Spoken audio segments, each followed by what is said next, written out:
canceled my my. I didn't just cancel my D&D Beyond. I told them to remove my fucking account. Wow. Yeah, I had to get nasty with them. They were like, "Oh, well, we can't really do that. You're going to have to confirm with us that you." I'm like, "No. You either remove my account or I will seek legal representation. Wow. I do not want anything to do with your product or with your company. Yeah. Period." Um, I still got my account, but I mean, Yeah, I everybody was doing that right at that time because they were adding outrageous stuff to the terms of service. So like, yeah, a lot of people were canceling their accounts, but you had to actually. I mean, it's one thing to cancel your subscription or to cancel your account. You have, if you want to really send a message, you need to delete your presence. I mean, I just removed myself. I need to go and I need to contact Drive Through RPG because I do not want my account associated with DM's Guild at all. I went on and I removed all of my stuff for sale from DM's Guild, and so, but my account is still there, and so But I I'm love how they try to tell you you can't. It's like, yeah, about that. yeah, no, you can. And yeah, as soon as I mentioned that, you either do it or I'll seek legal representation, it was like within 15 minutes of them receiving that email, I was like, okay, your account's deleted. No problem. But yeah, I mean, yeah, and that really goes into what I was saying earlier. So yesterday and last night, Goodman Games uh, basically bent the knee and opened up their throat to gargle some more woke dangly in front of them. And basically, what it was over is they are having a creator summit. These creator summits are fucking ridiculous, anyways. But they had posted some of the key speakers, and oh my god, the woke Twitter crowd lost their fucking mind because every one of their key highlighted speakers in this poster that they had posted was a white male. Oh, God forbid. And so can't have that. And then following that, Goodman Games went ahead and posted an apology and basically came up with a new poster that had a couple of women in it, and they didn't have anybody of color, but there was one graphic of a dark-skinned cartoon character. oh my gosh, really? That's so embarrassing. Right. And they apologized for it, right? And I'm like, and so what's really sad is that Goodman Games has kind of been, they've kind of been a darling of the OSR old school Renaissance movement because they create Dungeon Crawl Classics, otherwise known as DCC. And yeah, that's fun shit. they also do they have made the old adventure, the revisited adventures, like they've done a remake of Keep on the Borderlands that has the original in it and a new one that is made for 5th edition, and they've got a whole line of those. And go ahead. Their spellcasters are the fucking coolest way, though, man. It's like, oh, you cast magic missile, roll on this fucking table, and it could go off more powerful. Your dick could fall off. Right. So that, I mean, seriously, it's like, oh, your skin turns blue and warts grow across your Yeah, they have forehead. wild magic. Yeah, So I mean, that's with each spell. right. It's each spell you roll on a table, and you don't know what the fuck might happen. There's 4 tables that you're about to roll on to see what the fuck happened. Right, and it's really unfortunate that they've done that, and I'm not terribly surprised. So at the beginning of this year, I knew that Goodman Games was moving in a similar direction that WotC was moving, and the reason I know that is that they had posted that they were changing the language of all future edition of their books to include more diverse language. And I was Hell like, yeah. that's how it starts. That's how it starts. Yeah. Next they're going to be telling you that orcs can't be evil, and they're going to be telling you that you can't have people play at your table unless you have a completely diverse crowd.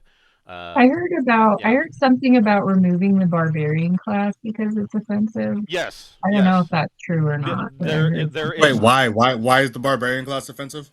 I don't know. Who Yeah, knows? the Somebody decided it was. That's all yeah, that they ever decided that happens these days. barbarians are offensive because of the language such as savages being in there, or uneducated being in there is problematic in their description. No one stupid is really violent, so it's like offensive. No, I'm just Right? kidding. How could we ever assume that people being like what? And so with Oh, this apology that they came out with, that Goodman Games came out with yesterday, I have immediately said, nope, no more. Scorched earth policy. No more supporting Goodman Games. No more supporting third-party creators that create for Goodman Games.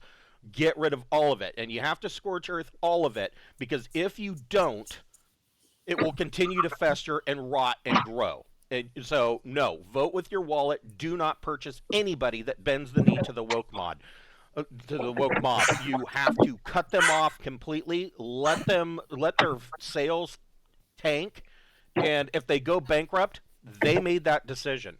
Because the fact of the matter is, the woke mob that bitched about this creator summit aren't purchasing their products to begin with. They are Yeah, not playing the they're right. always people that like live with their parents and have no money Right. and They're not like even playing pirate those things. games. They just Yeah. saw the infographic on this creator summit and got up at arms because, oh no, we can't have white males do anything. So, no, I have cut them off completely. It's unfortunate. I was interested in buying some of their revisited adventures. I will not. I will not purchase from them. I won't purchase from a third party that creates products for their games. None of it. I'm just so glad that you can like do more with your home games than, like if a video game changes to Ben Me, it's like impossible to do anything about it. But Right, you can which is kind of be Right. like, never mind, I'm not doing this rule. It's which is stupid. the big problem with the new D&D coming out, is that they're moving over to an all digital platform, and they have already stated and already done this, that if you have purchased products such as on D&D Beyond, they will go through your products and edit out sections that they have decided are now problematic, so you no longer have the original content that you purchased. So I cannot stress enough, buy physical media. Yeah, we have physical books. I I think sold my D&D 5e stuff, but yeah, I Right. have other games. I think the most important thing we should take from all this is, the U.S. Postal Service delivers more white mail than anybody else. If if they use different colored envelopes, it would end racism. Right. Totally. It would Right. wipe it off the That's face of great. the earth. But they just use white mail. It's racist as fucking fuck. What the fuck it is. So in Grand Oh, Theft goodness. Auto, I blow up mail trucks when I find them because I know it's all white mail. That was the Unabomber's real problem with it. No, I'm just kidding. So yeah, that's today's rant on the woke mob and fuck Goodman Games. It, it was fun while it lasted. You know, But welcome to Braunhaven. We'll be picking up where we left off 2 weeks ago. We ended up taking off the Thanksgiving holiday. First, Wes had to work. Then Wes didn't have to work. Then schedules were all fuckered, and so we are back. Where we left off, these guys were heading cross country. They had they had attempted to break into Stromvolt to help their newly found friend, the fighter Titan. He had a friend that he suspected was captured by the fire giants of Stromvolt and was enslaved to work in their mines beneath their fortress. And these guys tried to break in and rescue them, but discovered fire giants hit really hard, and Yeah, and they do.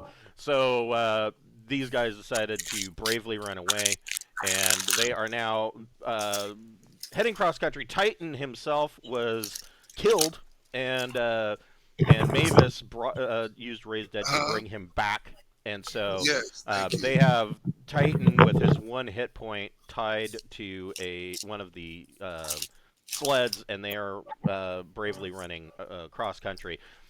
For the fire giants part, they have sent out patrols and are searching for them, but uh, uh, Jackson laid down some false tracks and was able to divert their attention, and so they were able to camp, and no fire that night, but they were able to camp and eat some iron rations and continue on their journey towards Zolotoheim. They are trying to make their way back to the Eastern Tradeway and continue on their way. Before we get started, we'd like to thank a friend of the Greenwater Guildhall. None of these are sponsorships or partnerships of any kind. They are just products that we really like. And today we would like to thank Fable Beard Company. Fable Beard Company makes wonderful beard products such as oils, balms, butters, and co-wash, and beard wash. And they've got, I believe they still have a spray-on cologne, and they've got natural deodorants. And in tandem with Fable Beard, they now have Fable Beauty for products for the ladies. They've got body frosting and a shave oil serum, and they've got facial scrubs. Really, really excellent product. All natural products. Excellent scents. Each of their scent profiles is a different fantasy type character. Today I'm wearing Dr. Wolf Beard Balm, or I'm sorry, Beard Butter. And Dr. Wolf smells of pipe tobacco and blueberries, and it is quite a lovely scent. But they have many different scents. I'm sure they'll have one that you would like. Their holiday sale is presently over. But they do, for new first-time purchasers, they do have a buy one, get one free option. So you can go to their account, sign up, and you can put 2 beard oils into your cart, or a beard oil and a balm or whatever product you want. And that second beard oil will be discounted to free. Just go to fablebeardco.com and sign up. If you're a fan of the channel, we have our own store via Zazzle. We've got t-shirts and buttons, and we've got a blanket that is a map of the Glostian Empire from Braunhaven that comes in 3 different sizes. We have a beer stein that has the Greenwater Guildhall logo on it. Greenwater Mercantile and Adventuring Company. We have the newest product is a line of hoodies with each of our characters from today's game is on each hoodie, depending on who you like the best. And so those are all available via our Zazzle store, and 100% of those profits go back into the channel, so it helps us cover costs like subscriptions and bandwidth and all the stuff that is climbing for absolutely no reason due to, in quotes, inflation. So, because, evidently, this has always made me laugh. Devin's probably run into this. I'm sure Cameron's heard this rant. The guys who say things like, well, you shouldn't leave your computer online all the time because you're taking up bandwidth, as if bandwidth was a limited commodity. It's like, dude, if they run out, the company will go out and make more. It's like they'll just run new lines. It's not like they're drilling for oil. They can make more bandwidth. So yeah, no, there's no reason for the inflation on digital, but whatever. So yeah, if you want to help us out, go hit the store, and we appreciate anything you can do. I have finished. So I am onto the adventure portion of Tassadantla's Tantalizing Tower. We are at 248 pages. I have finished the first section of. I haven't even made it into the tower yet, but I have finished the Arcane Library, and I actually really like the Arcane Library. There's not really any there. There's no, in quotes, encounters, but there's potential for some if you piss off. There are 3 ghostly librarians that each have their own personality. One of them is very strict about putting material off the tables back on the shelves where you found it, and if anybody who's in the library that doesn't do that, she will attempt to possess you to make you put the books back where you found them. And there's another one that works on the second floor of the library that She is she's not from the Prime plane. She's actually from some other plane of existence, but she doesn't remember much of her life before she became a ghost and a librarian. But so yeah, the Arcane Library is done. I'm moving on to the Grand Vestibule, and then onto the labyrinthine maze that is the tower. So yeah, I'm still guessing. I mean, place your bets. 300 to 320 pages is what I'm You estimating really, it. you really should put a ghost in there.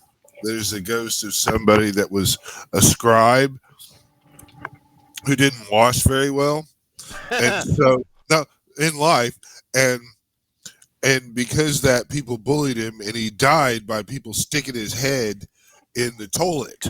Right. Well, Where yeah, that might be somebody that we'll find in the Grand Vestibule. There are a number. So the tower itself is designed so that it was basically set up only for Tacidantilus and his most prized apprentices.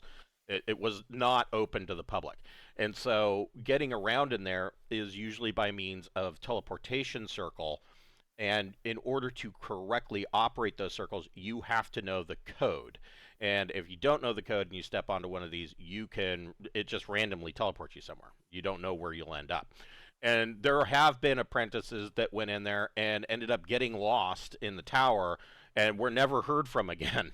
And so there might be a couple of those guys still wandering around in the tower somewhere, or other adventurers who have tried to make it in and couldn't figure out the code. So the interior, the tower itself is only 6 levels, but if you're bouncing around from teleporter to teleporter, you're just gonna ping pong around these 6 levels, and and then cross your fingers each time that you'll make the quantum leap and finally find your way home.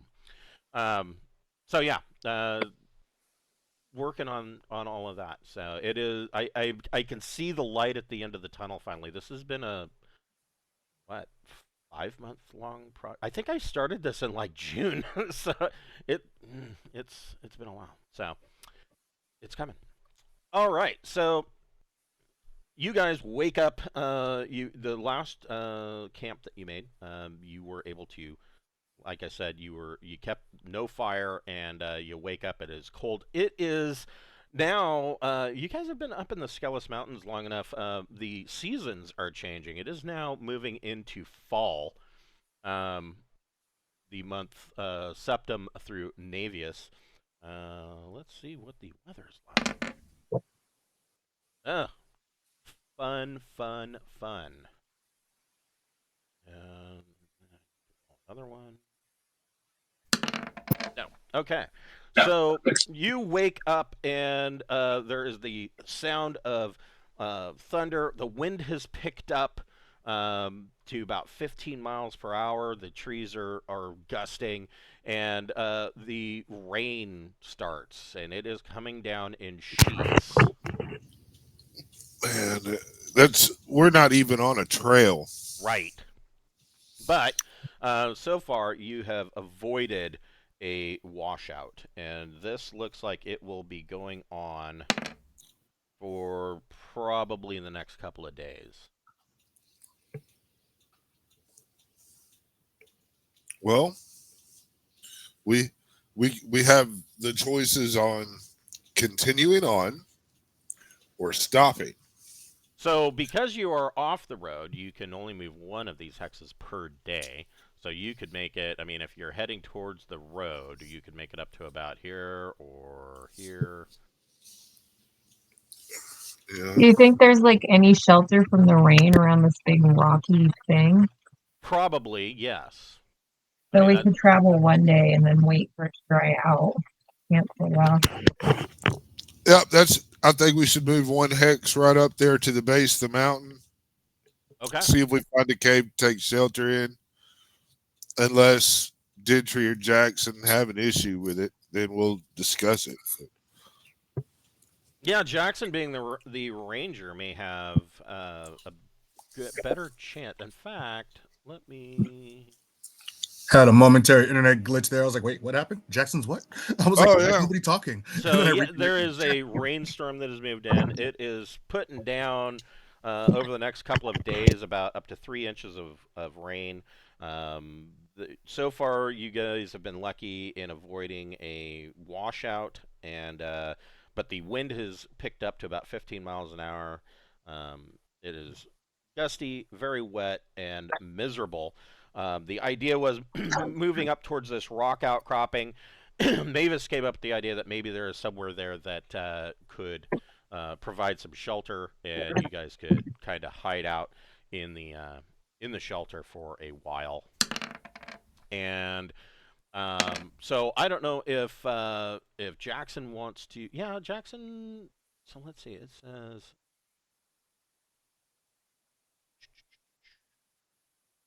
Jackson. Go ahead and roll. I'm just going to use your tracking for this. Go ahead and roll a tracking check.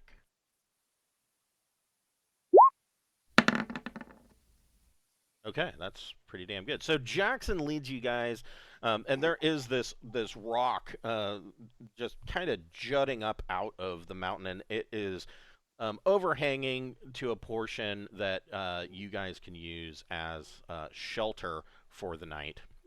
And then No, I didn't. It's a call and response, man. You have to. let's see, where in Hell's Mountain?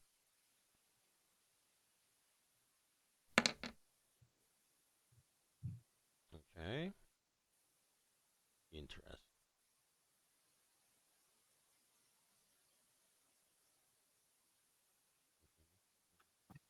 Oh.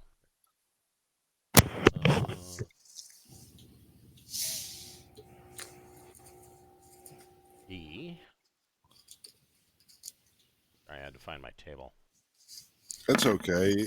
Isn't it what your computer's sitting on? Yeah, kind of. Oh, Just Okay. trying to help you why out do these there. jokes work so well on me? Yeah, I hear you. Okay.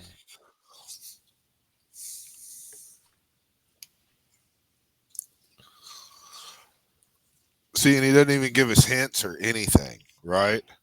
So, yeah, he just sits there and oohs and ahs. And, oh, it is a nasty At smell. least we can see that there's dice rolling, so we know something's Yeah. happening. It's when they do that secret dice roll that you don't notice that you got to worry about. Okay, so you guys are setting up camp. Are you going to have the overhang of this outcropping? It's almost a cave, but the overhang is big enough that you could have a fire that is out of the wet if you wanted to. That's up to you Man, guys. oh, I I mean, think you're we should uh, fire it up. Yeah, yeah, I don't want to get you're like what really wet and cold. you're quickly approaching 36 miles from Stromvolt. You know, I Yeah, we mean, need a fire.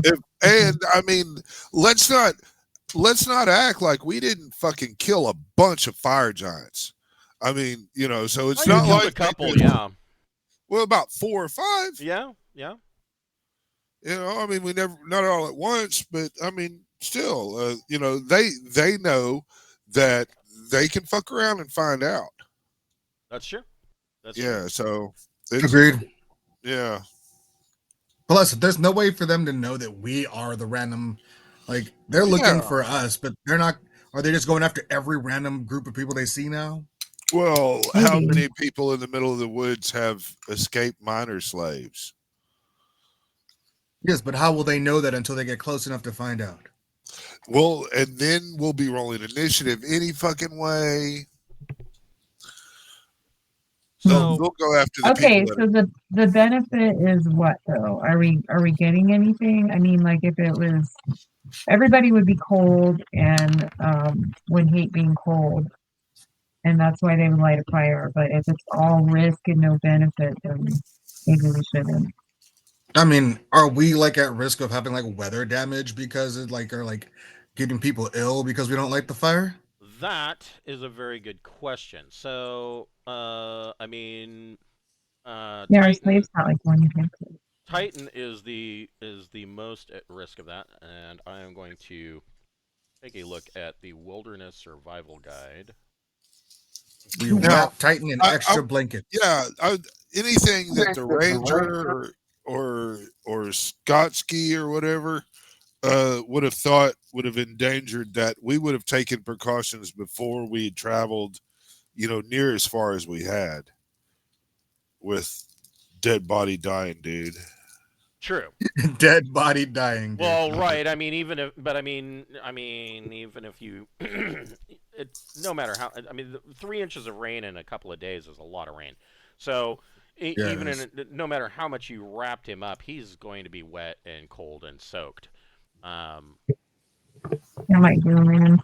But I would Yeah. say We'll reach into our bag of holding and pull out fresh blankets. And we can put a tarp over him that kind of help shield that and change it out. But I mean, there's gonna come a time, if we don't heat the guy up, that we will have to make rolls at the True, very true, least. true. Yeah, so. Yeah, let's take a look at his. Whoops. that's. I've got some tobacco and pipe weed. Are we like under like cheer just like a his- slight outcropping, or like in a cave? Like where are we? So, yeah, it's basically a rock outcropping where it looks like at one time maybe there was a washout or something of that nature, and so this rock outcropping kind of comes up and hangs over, and so the water's just cascading down off of this rock on the edges, and let me see, where is the whoops. There we go. Here's Titan. And what is his con is -1 now because he's been rezzed.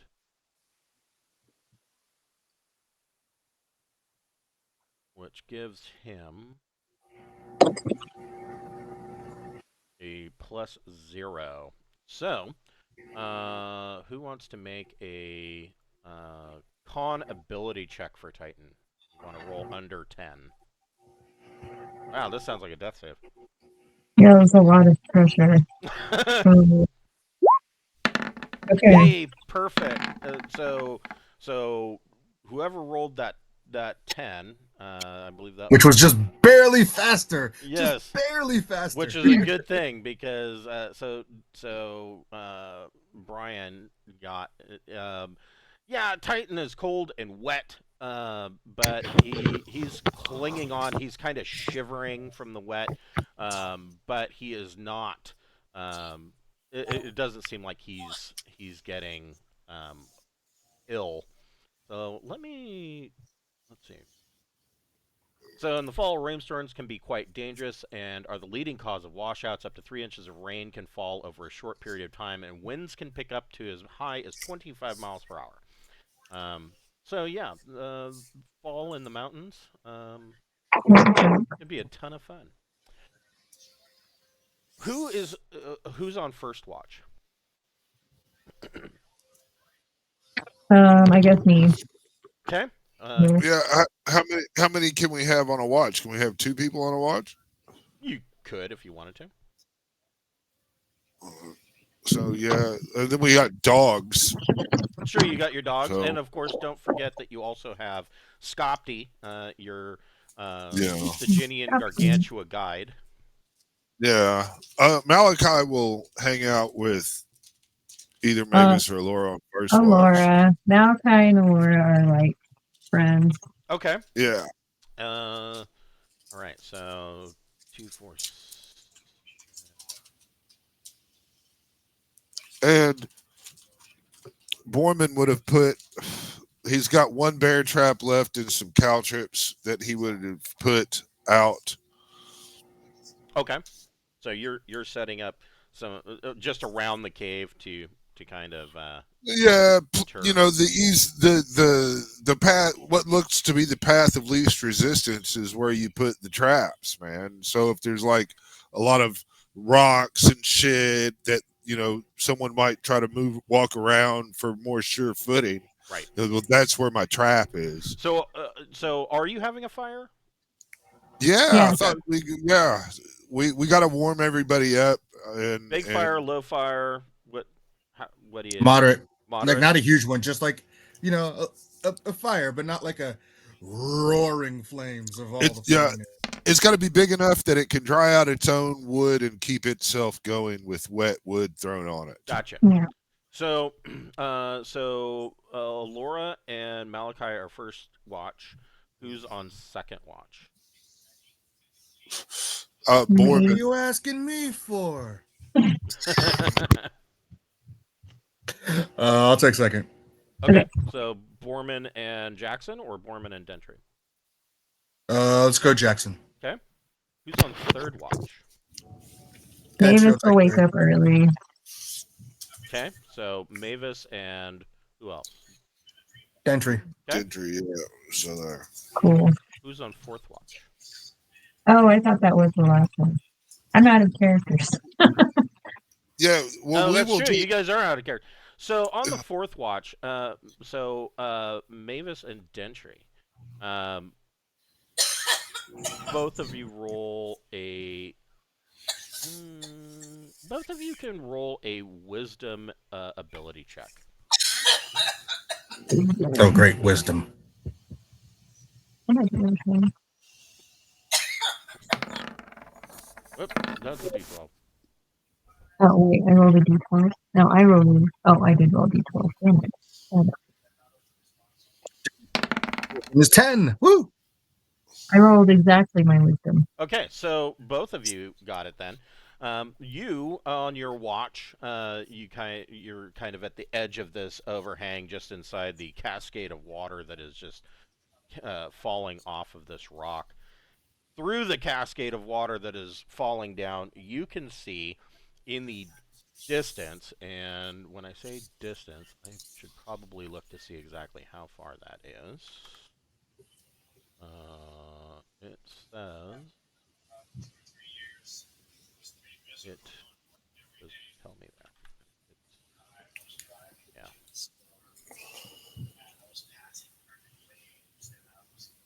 Whoops, that's the wrong direction. There we go. So about 100 yards out, so kind of towards this, on the other side of this tree line, you both witness a large group of very wet, soggy individuals moving through the area just off I mean they're a couple miles off of the Eastern Tradeway road.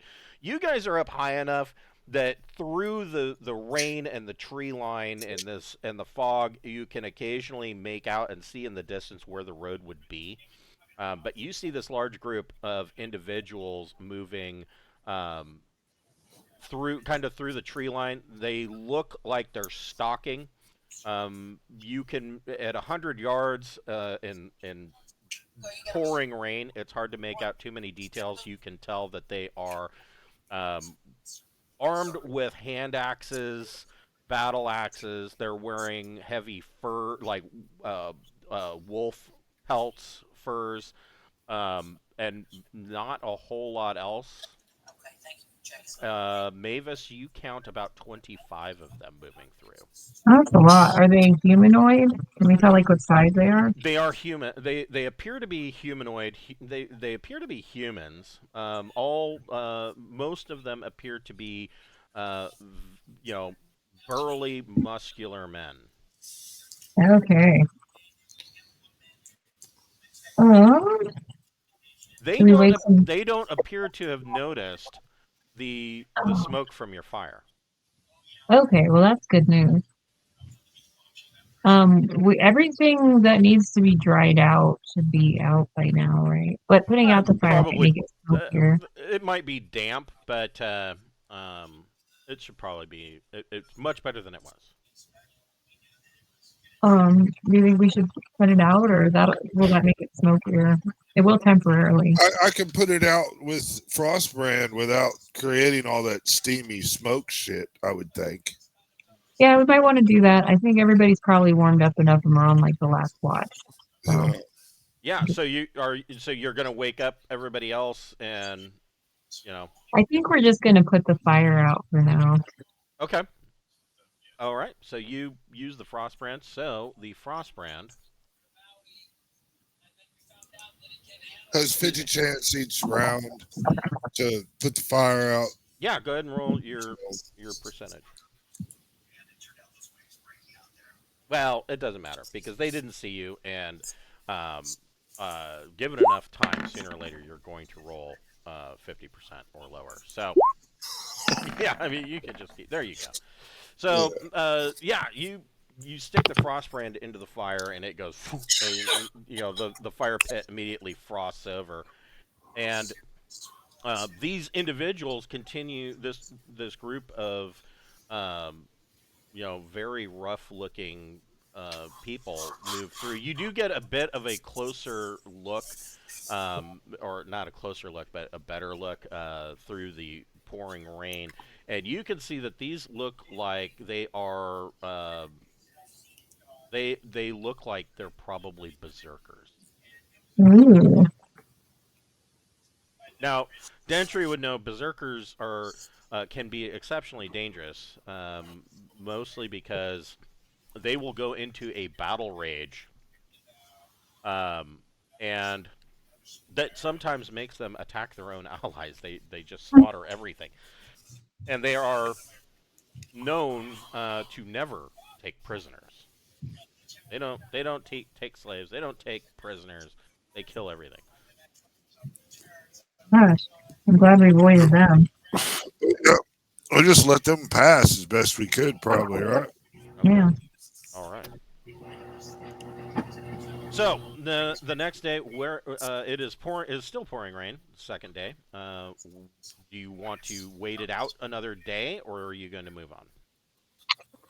Have we gotten everything like at least dry again from the first time, or are we still recovering from all the wetness the first time around? I would say it's probably still damp. Like I said, it's better than it was. Let's light it up, and I mean, the water goes away as we wait it out, and we dry out more. Yeah. We need to take measures to mask our little location. Maybe get these slave guys. You go grab that rock and set the rock right fucking there. Then go over there and get another rock and set it and build us. Maybe we should scout on the broom if there's anywhere closer to Zolotoheim.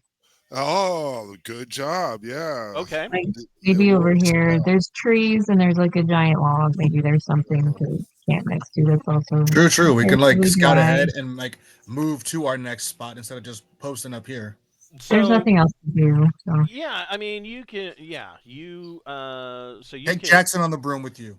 Mm-hmm. Sure. You do find that there is some there's tree cover. Probably not as good as where you are currently at. Okay. Well, I guess we'll vote. I mean, I'm cool with continuing on, I guess. I mean, if it really just, do we think that fucking Titan is up for having been up in the mountains in a shitty rainstorm, I know that I personally would not, I'm like, nope, I'm staying in my tent. I don't give a shit.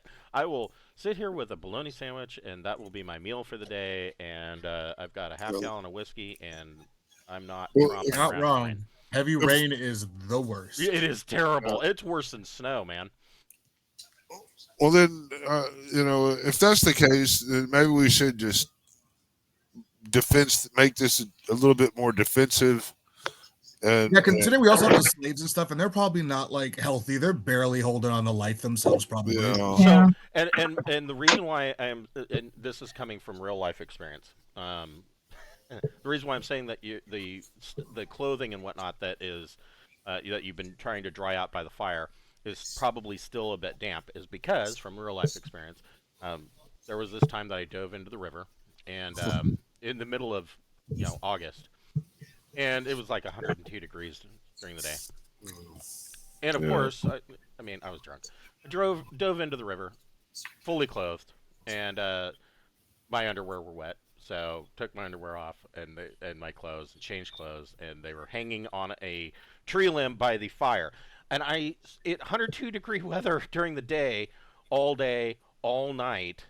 Next day, they were still soaked. Like there was just no getting them dry, and so and then of course my buddy took a stick, grabbed my underwear off the tree limb, and dumped it directly into the campfire. He said, "There you go. So They got dried. they Yeah. got dry that way, yeah. So yeah, no, I know from experience that that it's just really difficult to get your clothes dry. Um, so you guys are gonna wait it out? Yes, I think and so. utilize our time to try to, when you Make the could, best of it. yeah, we're trying to make it a little bit more defensible. Okay.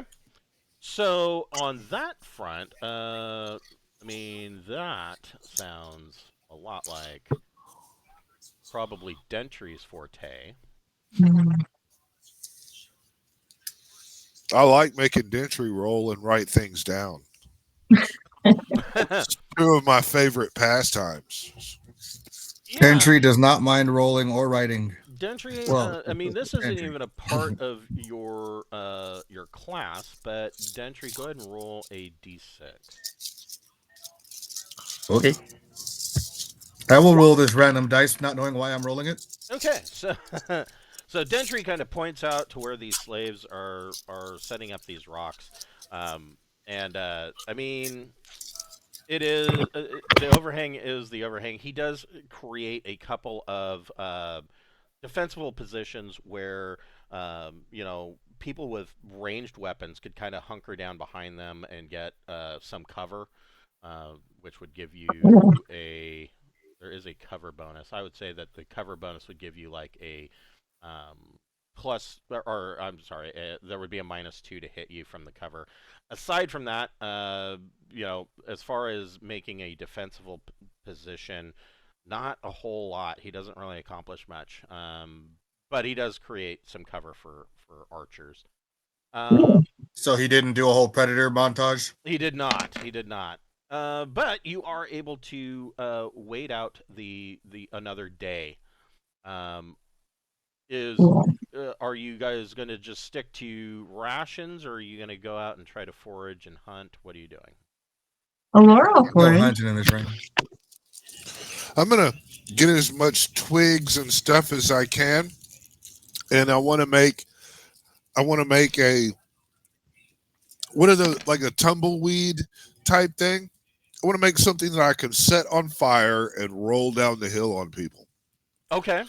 Okay. So you are kind of making a ball of, and of course this ball of twine and um, thorny bushes and rocks is all very wet. But Yeah, but I'll um, dry it near the fire, and yeah, then when it maybe with some oil. Yeah, you gonna have to soak that mess. yeah, with some Well, oil, it'll be it will be a low burning, smoky ball of unfun. But Scopty goes out and brings back a elk. Ooh, thanks, Scotty. And Alora wants to do some foraging. Yeah, let's see what we get. Some mushrooms ought to be out on day 2 of Christmas. I would think. What is Alora's foraging? Do we know? I don't know. Let me look at my sheet. I guess Jackson will do some foraging if everybody else is doing it. She's a witch, so she can forage. That's what I thought anyway. That's what I thought too. Let me. I don't know if it has a thing on here. I believe it does. Let me take a look.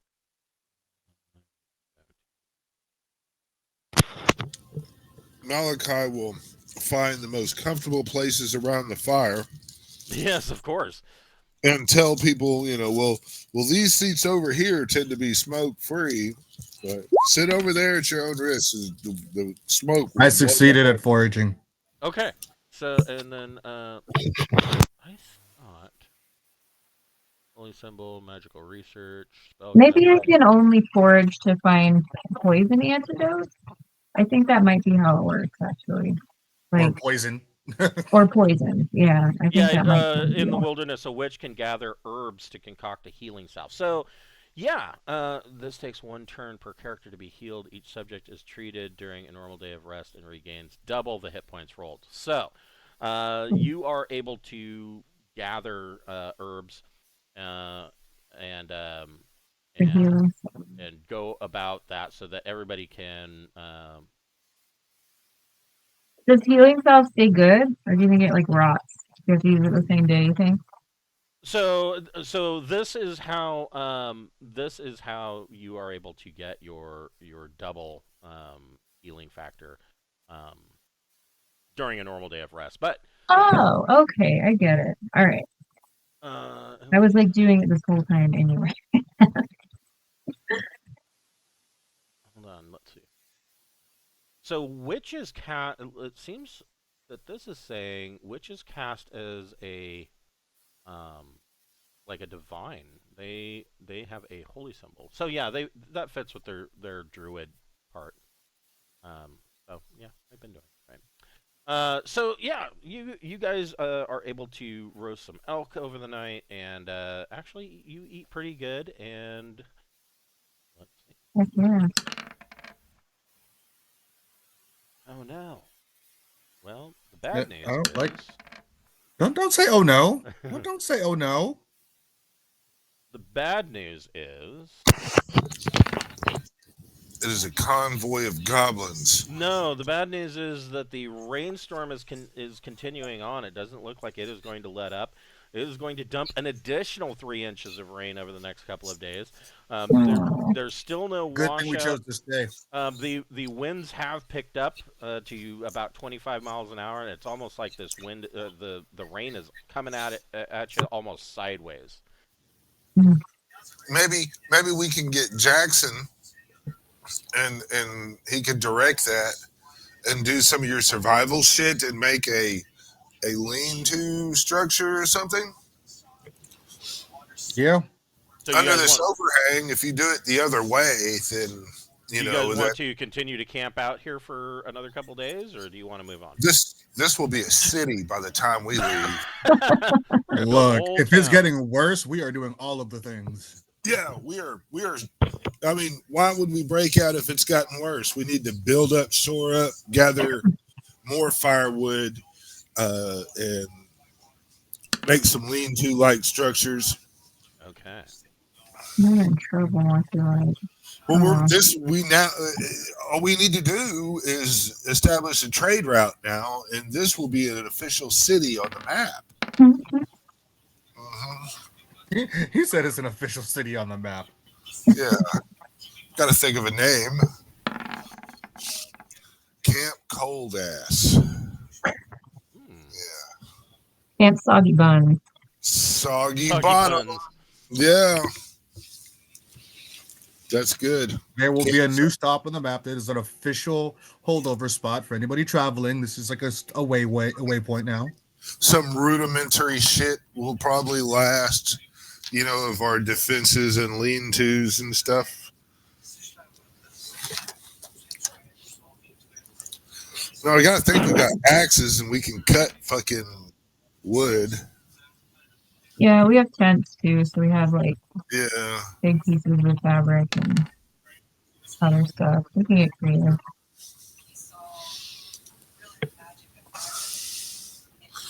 Gonna go ahead and whittle sticks and shit and stick it into my ball of flaming rolling death. So it'll have like bungee sticks in it now as we keep waiting and I'm doing stuff. So this time on your watches, on the first watch, with Malachi and Alora, this night, you witness you you're sitting there, and come suddenly you hear a whisper, um, almost from what's because of the echo of this overhang. It almost sounds like it's coming over your shoulder. You hear this whisper of somebody say, "May I share your fire?" Ooh, I'm inclined to say yes. Yes, you may share our fire if you tell And us who you are. coming in from around the edge of the overhang and through the cascade of water, and holding a uh, holding their cloak above their head, trying to keep the water off of them, comes in a humanoid cat, like a tiger. Ooh, cool. It is a were tiger, and it it comes in and it keeps its distance from all of you. And just comes in and tries to get as close as it can to the fire without getting close to you guys and to anybody sleeping around the fire. And it just kind of sits there and it's eyeing that, the roasted elk that's still on a spit over the fire, and it's just kind of licking its chops, and it looks very hungry. I'll I toss guess it some meat. we should feed it. Absolutely. Yeah, yeah. Would you like to dine with us? And That is an ally waiting to happen. this were tiger looks at you, and it pulls the hood of its cloak back, and you gather the feeling that this is a female, and but she's very skittish.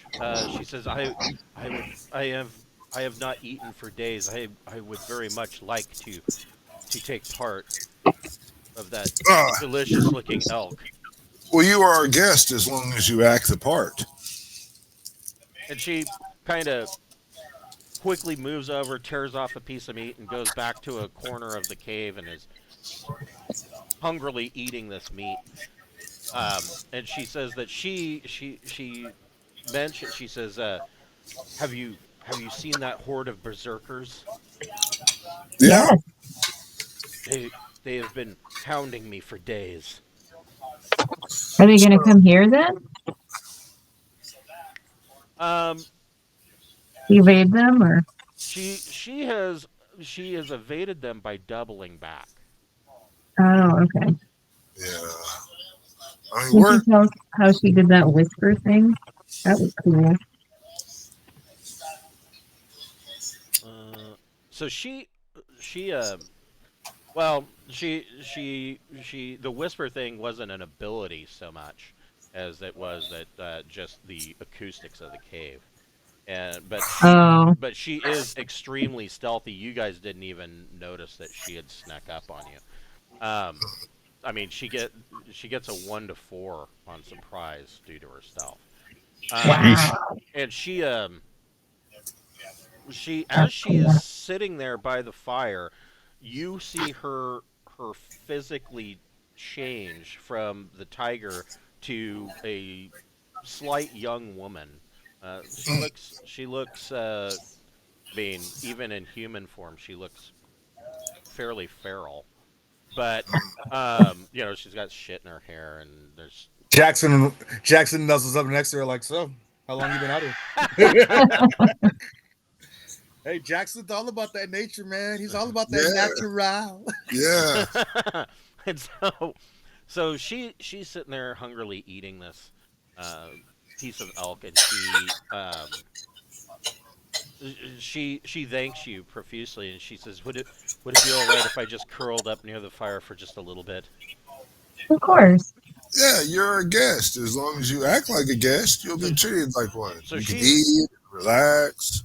she kind of gets closer to the fire, and she kind of circles around on her hands and knees about 3 or 4 times before laying down, and and like before long she just falls asleep.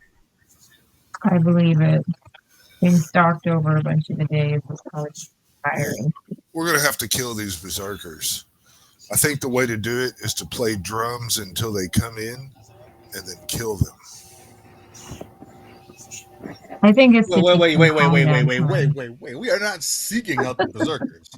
What the hell, crazy talk, are you on? Well, I will be right back.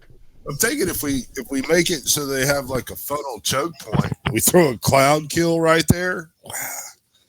Bruh, That I thought there's we'd like 20 of evade them. them. That was, oh maybe we can just okay. avoid them. I I mean, don't at least know. there was like It'd be good to 5. have a I'd say plan if go we for run into them, though, for sure. 20? 25 of them, he said, something like that. A shitload of them. Well, I mean the cloud kill at sea, it moves a little bit, it kind of sinks down, and it'll do all creatures come in contact do 1 hit point of damage per round. And creatures with less than 5 hit die must also save versus death once per round of contact or die. What do you want to do? Cloud kill? Cloud kill. Oh, cloud kill. Yeah, that's In the rain? Well, I mean, it's still a cloud. I mean, we're talking. I mean, I'm That'd just be wondering like with the fog with the then, wind and right? the rain. I just Yeah. wondering there's no risk of it coming back at us. Hmm. Oh yeah, no, it would go downhill. It sinks. so. So as long as the wind. Just making sure, because I don't want it to be like, oh, you do the thing and the wind blows it right back at us and we all die. Well, I don't control. I'm not the one who tells us which way the wind blows, sir. Not that guy. Yeah, that's true. Well, I mean, that- you yeah. have 4 choices. So it is currently blowing to the east. Okay. So we'll be on the lookout for those berserkers, but Yeah. hopefully they'll just go somewhere else. Did they have lanterns and shit, or did they walk around in the dark? They were tromping around in the dark. Yeah. They must be so cold and wet. We could Yeah, probably she freeze is them. just drenched. Yeah. That's rough. So Yeah. you now you have a new guest, and you are kind of waiting out. She during the next day, she goes out and she brings back she brings back 4 rabbits to go Wow. with this elk, and He's a valuable member of the team. and brings back some berries and nuts to also share with the group, and That's so cool. as her way of thanking you for giving her shelter and taking her in.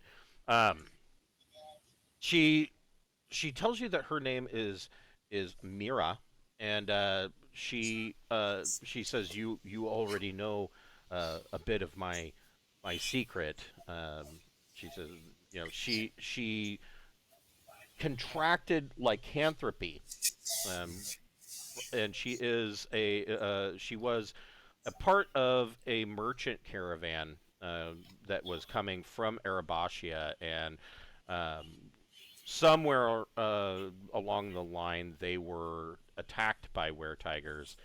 She was, of course, bit, and so the rest is history. And she continued to travel with the caravan, keeping it, as secret as she could. On moonlit nights, she would run off into the forest and attempt to basically control her more base nature. And so, here she is. In fact, I guess it would be There's no. kind of There's no. important Oh, okay. to know what the moon cycle is. Oh, yeah, you're not near a full moon. Does she lose control of herself during the full moon, or does she just get airy and whatever? Because she seemed nice enough in her form before when she walked out. Mm-hmm. So were-tigers are usually of neutral alignment, but if she is hungry, of course, I mean, she tends to act like a wild cat. Or a feral cat. I don't. Yeah. So if the moon changes, she's just going to change into a cat, and as long as we're cool with it and she's well fed, she's cool with it, right? Right. I'm cool with that.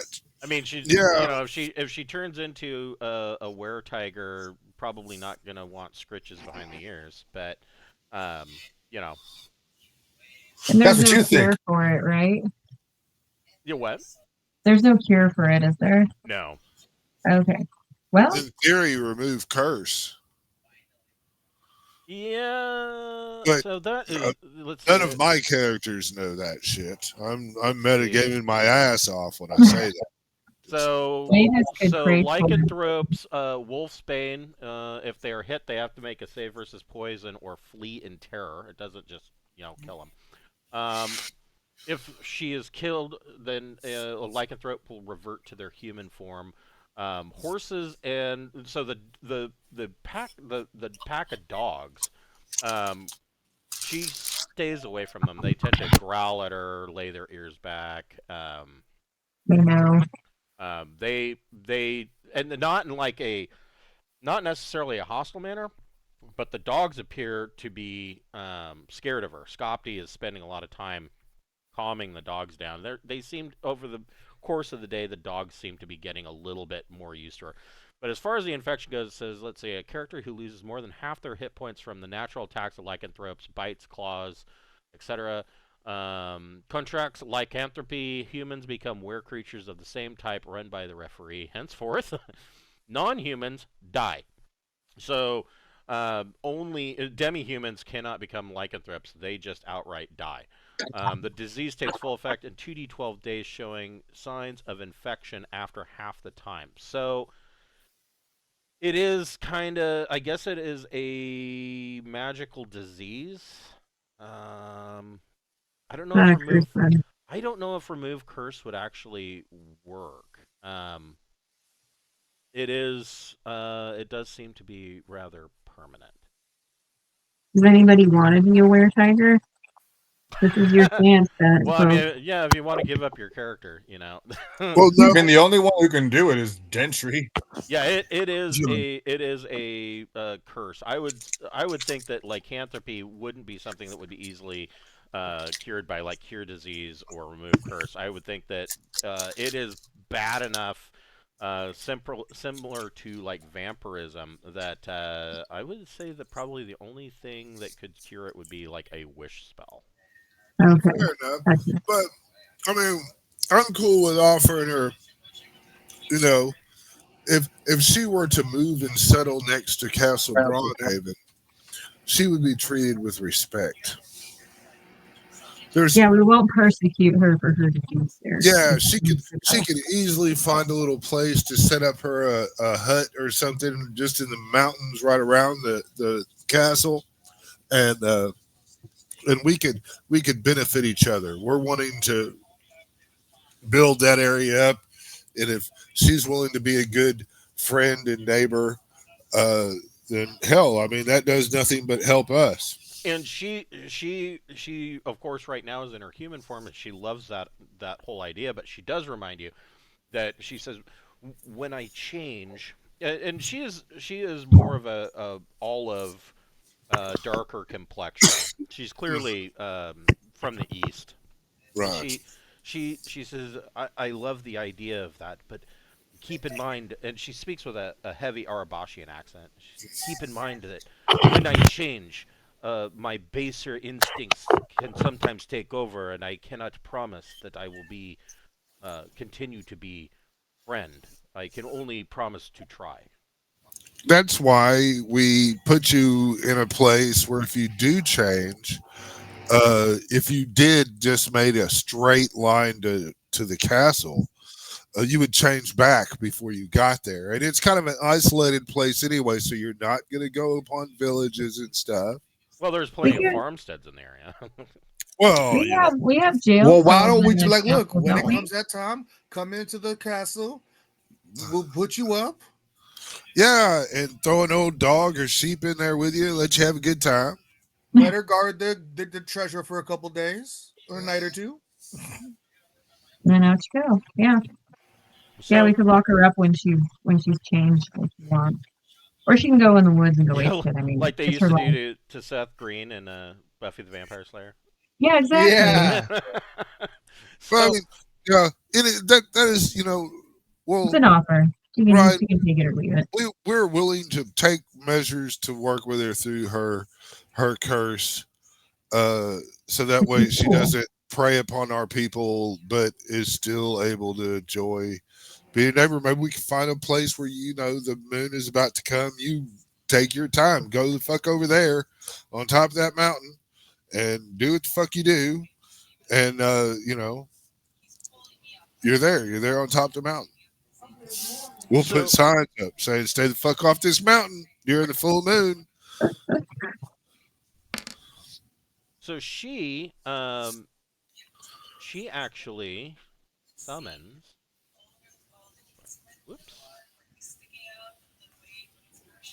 Oh, she summoned shit. Apparently. Yeah, Yeah.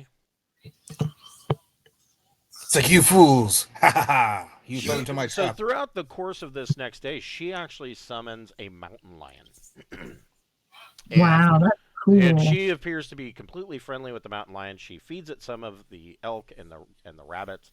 And this mountain lion is now stalking around your cave, and she tells you that it will offer you a uh, better protection for the cave.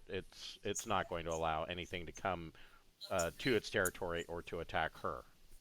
Awesome. Sounds wonderful because we're going to wait this rainstorm out and then we're going to go to Zolotoheim and make big deals. Yeah, well, So where's she headed? Does she have anywhere to go or not really? she has thought about going to Zolotoheim, but on her journey there, this band of berserkers started tracking her. Ah, well, we're headed that way. So Yeah. when the rain lets up, she'll come with us and then decide if she wants to hang out at Castle Braun or not. Okay, so on the fourth day, On the fourth day of rain, miss. yes, the fourth day of rain, miss. This could potentially get interesting. I hate when he does the potentially get interesting. That's never good for us. It usually means something bad's about to happen to us. I'll let Although one of you roll a it d20. does mean experience. One of you can roll a d20.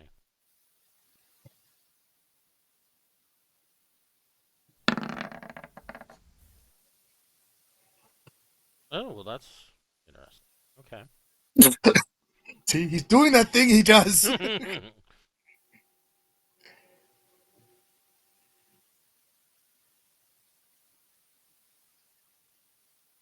uh, so,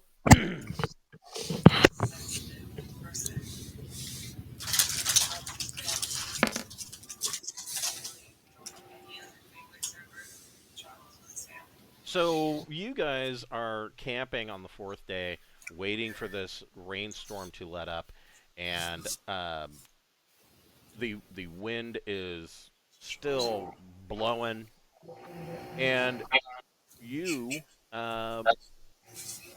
on your let's see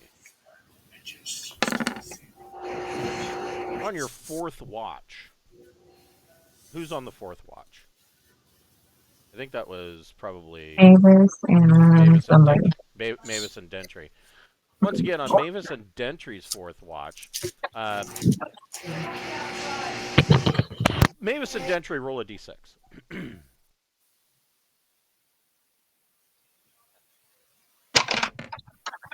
6. 5. 6 and 5.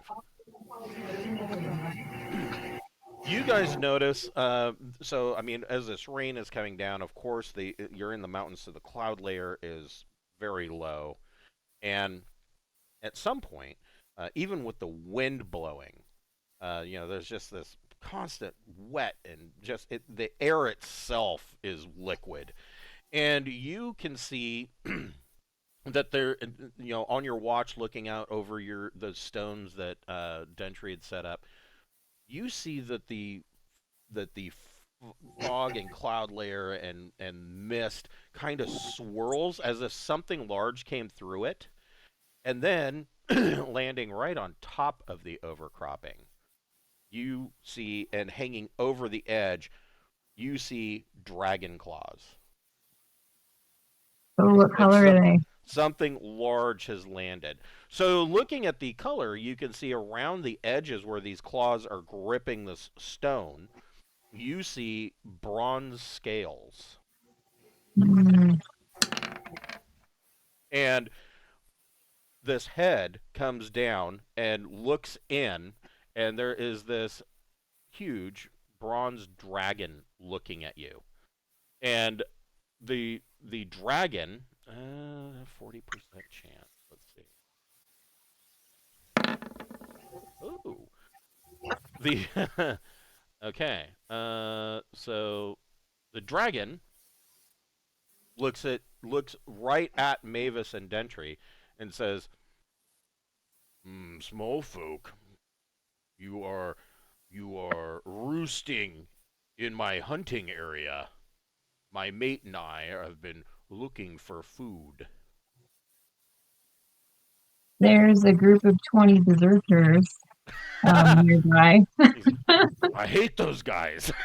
They taste bad. Oh no. We would be more than happy to help you take them out. And the bronze dragon says, "Yes, those those guys are jerks. They've been hunting my mate. Oh Which really? direction did they head in?" I will tell the truth of whatever direction we saw them go. I don't know which way it was though. So they were heading towards the east. They were going east. Do you have an egg or something you want us to guard? Oh shit! You If know, he needs a snack, we could give him a snack to fuel him on his way. I don't want to get eaten, so I'll give him some of the meat we have. And he accepts a little bit of the meat, and so this is an intelligent bronze dragon, meaning that he has the capability of 4 first level and 4 second level spells that he can cast. And he his head kind of comes back up out of view, and you see his claws kind of let go, and you hear like some scrabbling, like somebody sliding down the rocks, and you see standing before you a halfling. What's And their deal? the halfling reaches over and he grabs the food that you offered, and he says, "Oh, thank you. It's been a while. This rainstorm is driving the prey to ground," and he starts eating the elk and rabbit. He can transform into a halfling, or what's going on? I'm confused. and more importantly, if we kill you in your halfling form, will that kill you in the dragon form as well? Do we get How the many hit points do EXP you of a have? dragon? Yeah. Does he think No, this, but or does he say that? No, I'm just talking shit. We're gonna try to be Okay, I friendly was to like, the bruh, fucking dragon. What the bruh. fuck? Yeah. He says, and he looks towards the back of the cave, and he looks at Mira, and he says, "We smelled her on the wind too. I believe that those berserkers have been trying to taunt her out into the open as well." Do we need to kill the berserkers, or are they like a force that needs to be ended? So he tells you that there are bands of barbarians, not very friendly, that roam the Skelos Mountains. Um, they are various tribes, and they can tend to be very territorial, and they they seem to be of a singular mind. When they decide that they are going to start hunting something, they just are relentless. They they very rarely fail because they just don't give up, and sooner or later, whatever it is that they're hunting, their prey is going to uh, tire out and slip up, and then they kill it, or you know, decide that it's time to turn and fight. And he recommends to he of course asks, how many were in this party. He knows that he and his that they have been tracking his mate. And their lair is actually to the south around the mountain lake, and he knows that these berserkers haven't caught on to where their lair is, but they as soon as they do, they're going to become a problem. So he wants to know, how many did you see? And he as soon as he's finishing this halfling finishes his meal, he says he's going to go regroup with his mate and deal with them. Oh, cool. We saw 20 guys. Yeah, just so you know, we're gonna head around that way of the mountain. I'm just waiting for the rain to clear. And Yeah, but we're gonna leave your lair alone. We probably won't even see it. He says, "Well, my mate and I would appreciate that. We have a collection. Oh yeah. We have a family that we are tending." Oh, eggs or hatchlings or. And okay. the halfling kind of gets proud. He goes, "They're eggs now, but probably sometime in the future." Oh hell yeah! Can you explain about turning into a halfling though? I'm just confused. So bronze dragons can shape change. Usually they take on the form of an animal. Okay, you just take the halfling instead. Yeah, All right. he took the form of a halfling. And so he finishes his meal and thanks you again. And he goes over and he kind of pats Mira on the shoulder, and she almost kind of flinches away at touch. And he says, "Don't worry, they won't be haunting you for much longer." And he goes running out of the cave, and he jumps off of the cliff face, and you see, he falls from sight, and what comes back out is this gigantic bronze dragon, and he takes off to the sky, heading to the east. That's so cool. Awesome. We didn't have to do shit. I'm saying, and we know that there's another place we could go tuck off into just around the corner. We could go hang out in their lair and stay dry there. So you wake up the following morning, and the rain has let up and has changed. The temperature has dropped to about 28 degrees. Man. And the rain has changed to snowfall, and it is starting to blanket the area. Nice. I guess that's a little bit better. This is better than rain. Yeah. Yeah. At least it's drier. Yeah. Yeah. I mean, there comes a time when Titan actually gets healthy again. That's 2 weeks. Yeah. But yeah, if it's the longer you stay, the worse the weather's going to get, because the closer to winter it's going to get. So. Yeah, we should probably get up out of here like today if possible. Yeah, and let's just go around this other way. Around down coming here. around. Yeah, there's a mountain lake or something down here we're supposed to find. The lake's down here. We're gonna go to Zolotoheim, right? That's where I want to go. And remember, if you make it to the road, you can travel 2 hexes per day. I mean, that's kind of the point of a road. Yeah. All right. Well, then let's just head north to the road and then catch out. Okay. You make it quite a ways on the road. And you camp for another night, and nothing untoward happens. The weather... The snow lets up after a day. There's about a foot of snow on the ground, but today it is clear, and it is windy. Down to 15-mile-per-hour winds. The temperature comes back up to about 35 degrees, and so the snow is still sticking around, but it is starting to thaw a bit. And this weather looks like it. Well, you can see that there are changes in the weather on the horizon, but you are able to travel another day. That's good. The clear and windy, it's still clear and windy, about 20-mile-per-hour winds. Mm. And the storm front that was coming in, it seems the direction of the wind has changed to the north, and it kind of blows that off. And it looks now like it's going to be clear for a few days. Oh, good. Hell yeah. Let's go. We can sound the drums of Moria as we approach. You guys finally make it to the fabled gates. Well, not fabled. I mean, other people have been. Yeah.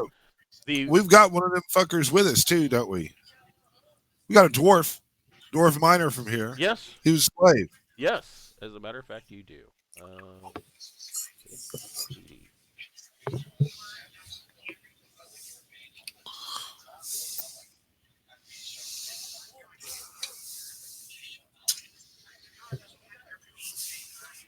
The whole time that we were going there, Borman spoke out loud, theorizing about what could be in that dragon horde down there.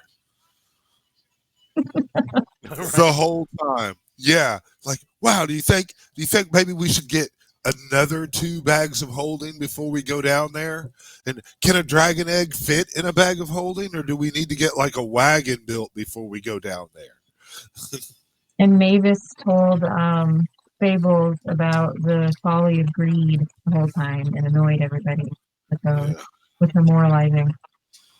So the gates of Zolotoheim, it's really a two-stage gate system, and as you are coming in, you are coming in through Southgate, and there is just this large so the mountain itself is carved into these huge gates, and there are, of course, dwarven watches.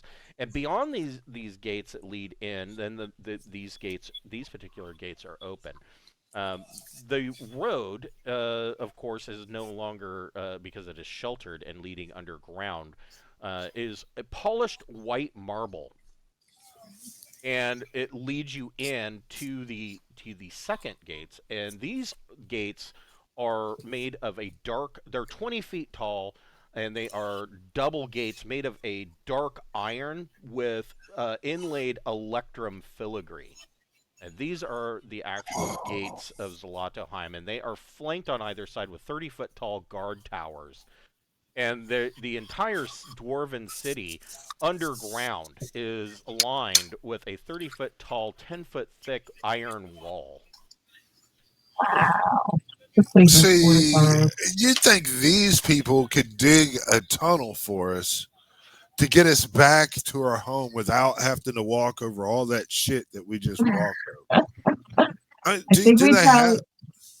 wouldn't we run into that horrible mine probably from the fire giant? Well, I mean, in theory, if it was just a one-way tunnel, there wouldn't be any wandering monsters or anything. They could maybe have it. There might be some secret dwarven pass. Mhm. So We could ask around. I will.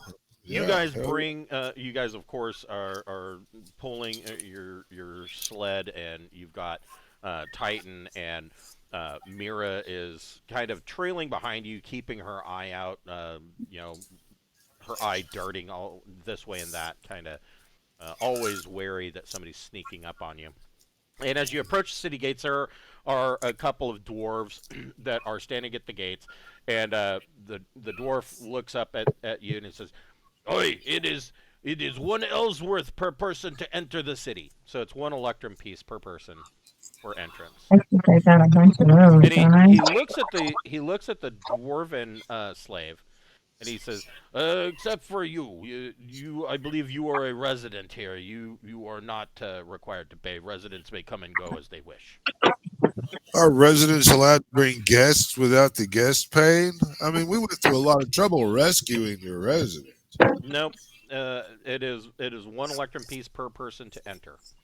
I got a shitload of it. He I said, checked nice. in 8.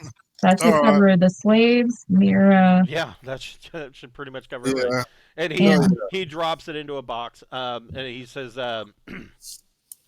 "Please declare the reason you are traveling to Zolotoheim." And he's got a big stone tablet that he's marking things, scratching down in dwarvish runes. What is your reason for traveling to Zolotoheim? I'm a critically ill person that needs to recover. Then we highly recommend the what is the name of that place?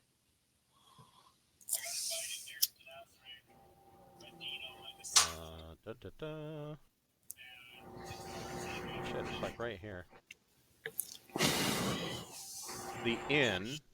We highly recommend going to the shit. I wrote this and I don't remember the name of it.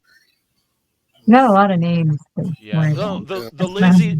We highly recommend the lazy gentlewoman. Okay, Well, I mean, you know, I can I remember that. I tend to like somebody that's not so easy. You know, And a little, he take a tells you little he tells you conversation to get your way. You know. he points and he says, "The lazy gentlewoman. If you follow this road, go straight to the northeast, cross the river into the Grand Market, and the lazy gentlewoman is at the southern tip of the market and overlooks the falls." Cool. We also came to see about hiring smiths and masons. We we've taken the old castle of Braunhaven, and we need renovations and rebuilding. So where he pointed to, this is the lazy gentlewoman inn. Uh huh. And he tells you that that if you're wanting to hire um, uh, smiths and whatnot, any of the forges would be able to accommodate you. Everywhere that is noted as a number 3 is a forge. They Oh have wow. smiths, and he says he does warn you. He says it can be difficult for outsiders. The areas around the forges are usually thick with a black smoke from all, of course, all of the smiths that are bellowing it usually vents out through the cavern ceilings, but those that are not used to it, you might develop an illness such as a racking cough. So beware. You may want to cover your face when in that region. What about stonemasons?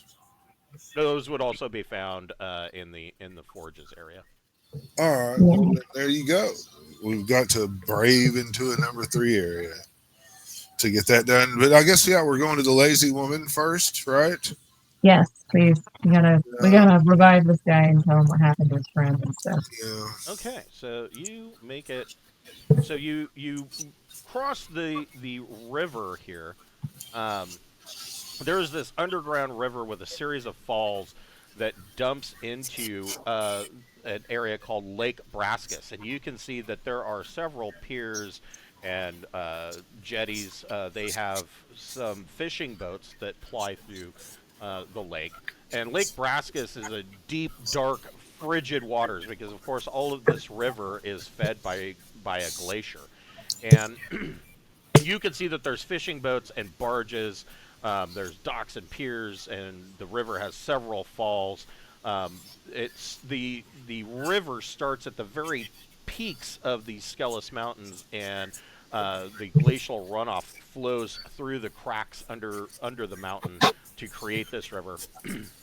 Um, and it just finally dumps out into Lake Braskus, and Lake Braskus in turn dumps out into a river that continues on into the mythic underworld, um, which is a whole other realm.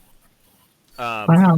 but there are actually also applying the lakes. You see a number of what can only be described as party barges. They're very similar to like the gigantic catamarans that Caligula built in Italy on the lake that really served no other purpose than to have orgies and get drunk. And so there are a couple of these things floating around, and occasionally you can hear the echoes of laughter and debauchery echoing across the caverns and the lake from these barges.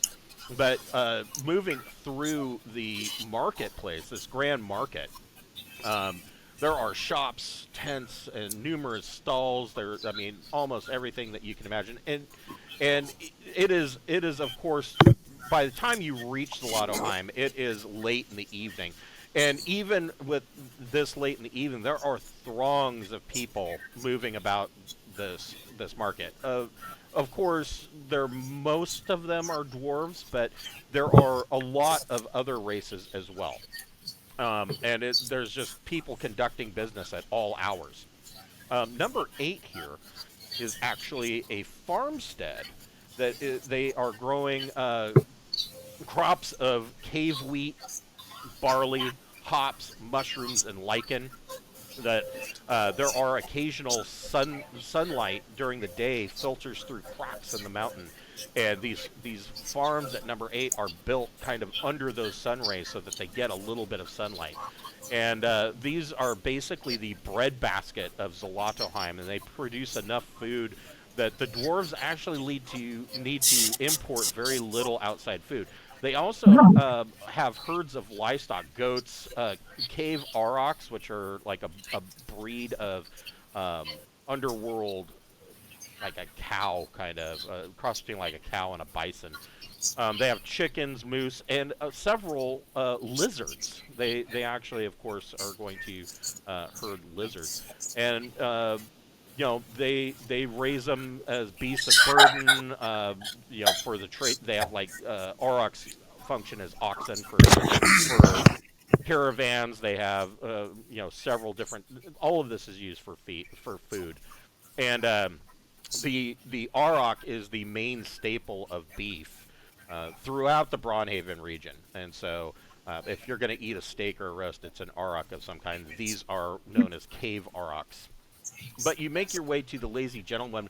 There is a stone oak sign. Now, if you remember stone oak, it's a type of tree. And dwarves are very adept at manipulating stone oak. The thing about stone oak is that when it is cut, you have very little time to carve it or manipulate it because it petrifies within 1d4 days. It's like almost instantly it petrifies and becomes as hard as stone. There's a stone oak sign over the door that depicts an overweight female dwarf sleeping on what may appear to be a gigantic donut.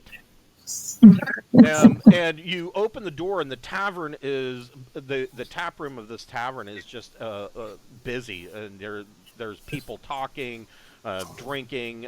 There's a number of dwarven bar wenches moving around, and there's a dwarven innkeeper behind the bar, and it overlooks these falls that go into Lake Braskus, and it is a very idyllic scene. It almost looks like a vacation resort, except for the fact that it is pretty deep inside the mountain.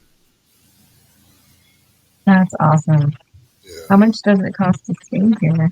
So it costs rooms.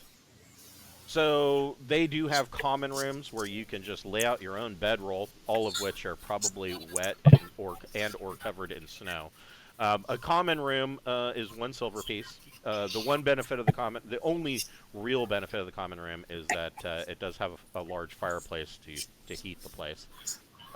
You can get a shared room that has between 2 to 4 beds for 5 silver pieces, a private room for 1 gold piece, or you can get a private suite for 5 gold pieces. We should get at least 1 private room for our guy to rest up in, right? Or does he not care? No, the private suite that they have, it's kind of like their presidential suite. It has the best view and overlooks the falls, and you can see the lights from the party barges on the lake, and it's kind of this is the special room. It has doors that open up out onto a balcony that overlooks the falls. We don't need to get him the private room. It'd be better off to get him a shared room. Actually, somebody go watch over him. Oh, true. Yeah. Okay. So at Well, least one shooter. the private suite would encompass all of you Let's do Really? For just private. for 5? for 5 gold Oh, pieces. wow. That's a Done. great deal. Yeah. And of course they do offer other things such as dun, dun, dun, they've got uh, baths for your private Yes. suite. Baths are 5 silver pieces per person. Mm. They have barber laundry service for 1 gold piece. They've got if you want to eat dinner, they do have a private dining room that runs 1 gold piece per person. And stabling and fodder for your pack of dogs is 4 silver pieces per night. Borman Okay. will, as he does all that, Borman will take 3 platinum pieces, toss them down, and go hook it all up for everybody. Okay. All Thank right, and you. so That's you generous. throw down 3 trade coins, and of course trade coins are platinum with a solid gold orb in the center. And the barkeep looks up and he goes, "Oh, you must be merchants. That makes sense in Zolotoheim." And he scoops that up and he sets you guys up. And of course, with that much money you've tossed in, 1 platinum piece is 5 gold pieces each. So he throws in. A roasted joint, or Oh, yeah, hell yeah. and I hope it's a sativa.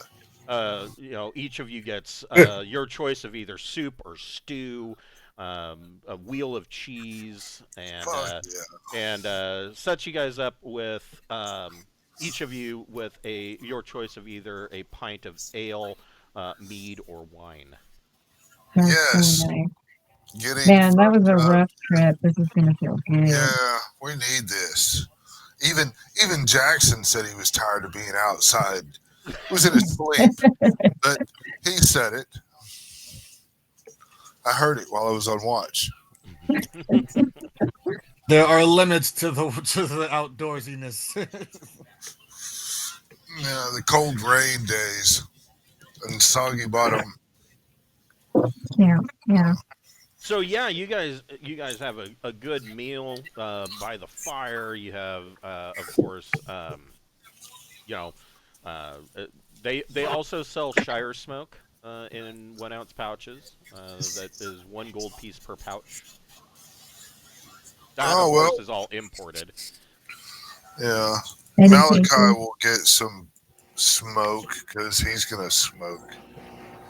And I mean, it Okay. seems like everybody in here is smoking it in their pipes. I mean, the air is heavy with either smoke from the fireplace or smoke from their pipes, and it all seems to be Shire smoke. So, yeah, Wow. you can smell the mix of Arabashian tobacco and pipe weed on the air.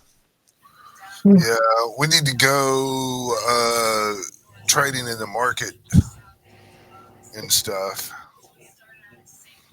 And Really? well, yeah, I got shit I need to trade. Oh, yeah, you're right. Okay, I got Jackson you. needs to sell the coins and buy gems. Yes. The Grand Market is definitely where you want to go. There are jewelers, ore merchants, livestock wardens, and basically any kind of vendor that you can imagine. It is filled with the scent of roasted meat cooking over open flame from multiple food stalls. They have like quick kebabs, skewers with meat on them, um, to eat as you are shopping. And the market is open day and night.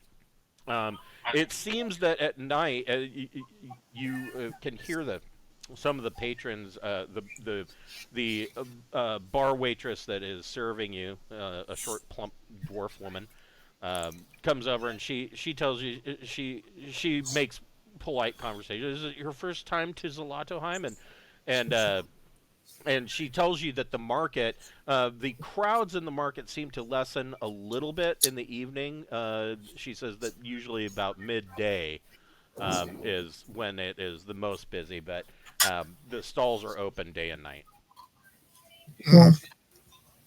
I think Mavis is probably gonna look after our injured friend. Um, but yeah, maybe Laura will go with everybody to the market.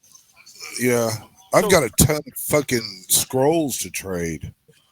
So Yeah, you do. So Titan tells Mavis, he does not want to be a burden, and if there is business that you need to conduct, he'll be fine.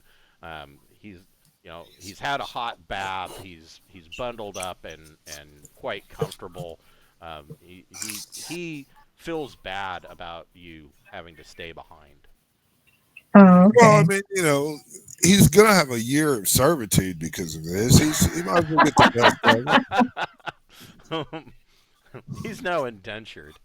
Yeah. Our ex-slave friends have something to do? Do you think So the so? dwarf is We'll try he and get work. the dwarf, he tells you.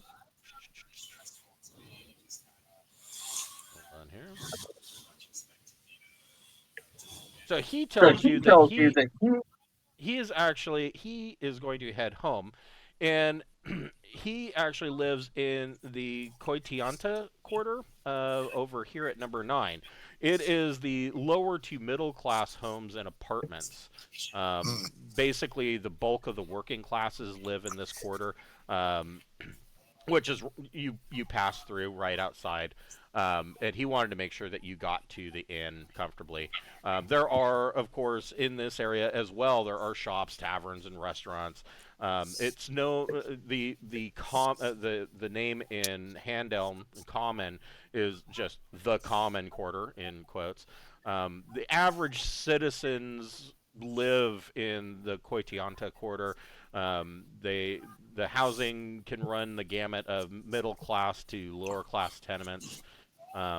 Though even the tenements in this area seem to be higher quality than you've seen anywhere else in Braunhaven. It's not like the hood. Oh, Um, cool.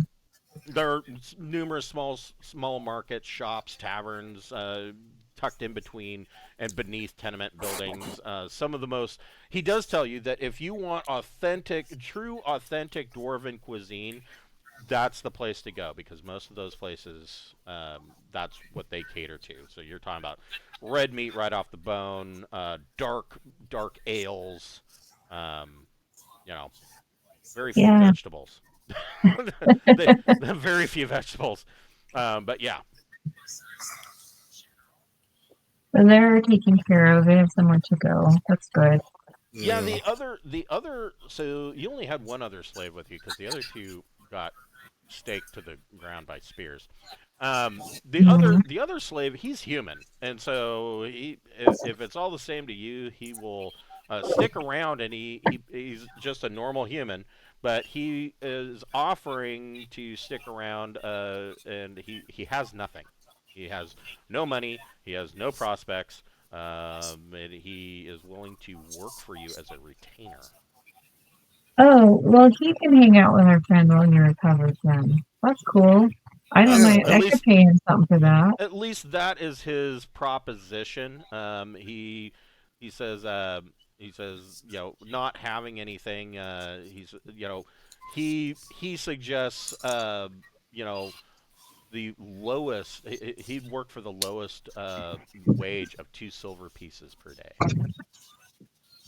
Okay. Let's see.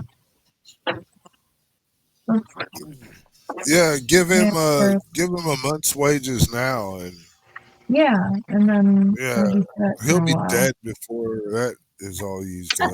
So So do you want to? I mean, do you want to pay him the mean wage, or I mean, standard wage is 1 gold piece per day, with a half share of loot. Okay, I'll pay him a gold piece a day. I'll subtract it from my stuff, and then Okay.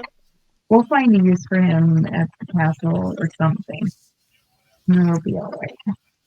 So Having a normal dude around might be really useful, is actually. he going to be with working under Mavis or Laura? Probably Mavis. Okay. And what is Mavis's charisma?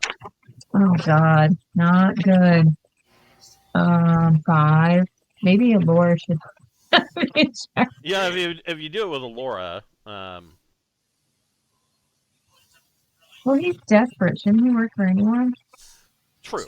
And true. I was just looking at what his loyalty. Well, his loyalty bonus. It'd really If be you're paying good him if, standard, he has a standard loyalty. So yeah, no, he's fine. Okay, cool. yeah. How does he feel about learning to become a magic user? He basically, well, I mean, Is he he smart enough to? He might not know how to read or that's a something. good question. We don't know. He's never really had and of course after his stint in Stromvolt, he's never really had the desire to become an adventurer. Oh, yeah, but Okay. we adventure. We don't just stay in the hotel. Right. I mean, he's working for you as a retainer, basically tending to your horses, carrying stuff when you need it carried, Um, He stays by the stuff while we go in the caves, and then when we come back out, he's like, "Hey, your stuff's still here." yeah, generally, yes. And if you need stuff carried out of the caves, he goes and he helps carry stuff out of the caves. That's what retainers do. Yeah. Cool. All right. Well, it's not as cool as if you were willing to become a magic user. I'd say that. That's true. Well, I mean, Whatever, that's man. not out. So let's see. Retainers, We should NPCs that just are hired by the character to accompany them on an adventure. Each PC is limited to a finite number of retainers that they can hire. Retainers are not mindless slaves, although they will usually share the party's risk. They will not willingly act as battle fodder. If they're abused in any way, retainers will typically warn others of this, and the PCs will soon find it difficult to hire other retainers. They can be of any class, including normal human, which is effectively level 0, but must be of equal or lower level to the hiring PC. So he is beneath your guys' level. Um, if he were to ever gain a level, then he would have to take a class. And all right. at that point, we would roll some stats and see, what what is this new level 1 going to be?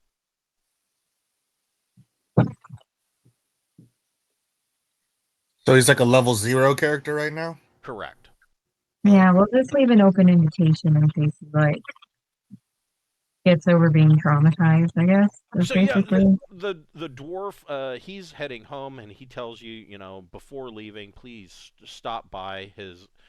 He would love to introduce you to his wife, and so one of the Oh, things that you've noticed, and this might just be because you're in the market district, but even as you travel through the Cointiata district or quarter, you don't see a whole lot of dwarven children moving about.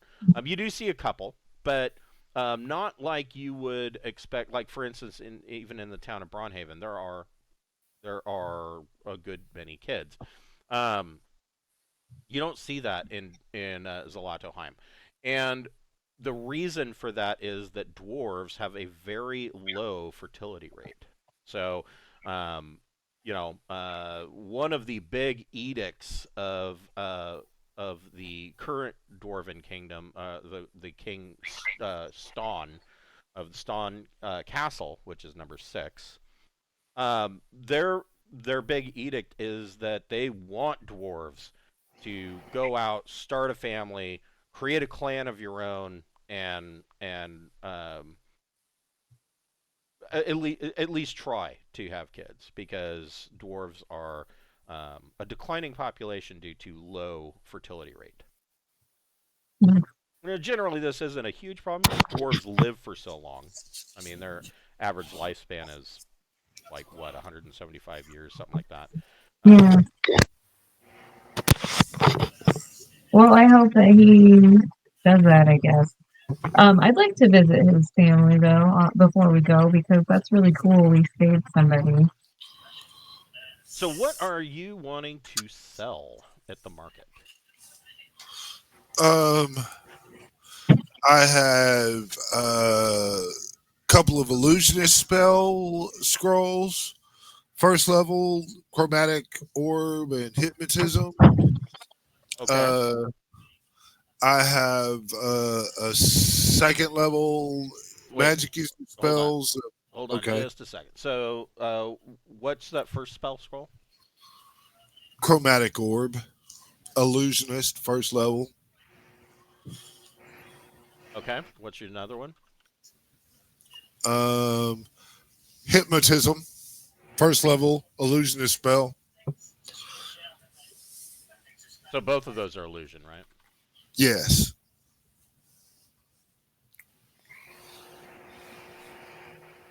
Okay. What else you want to sell?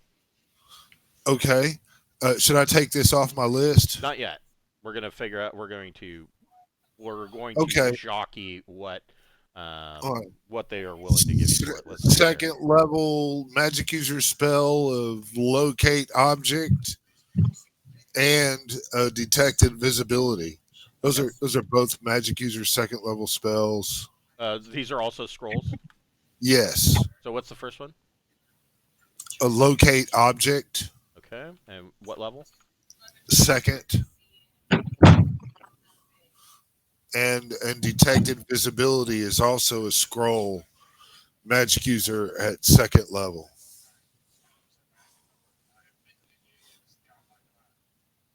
Okay. And then a magic user first level spell scroll of floating disc.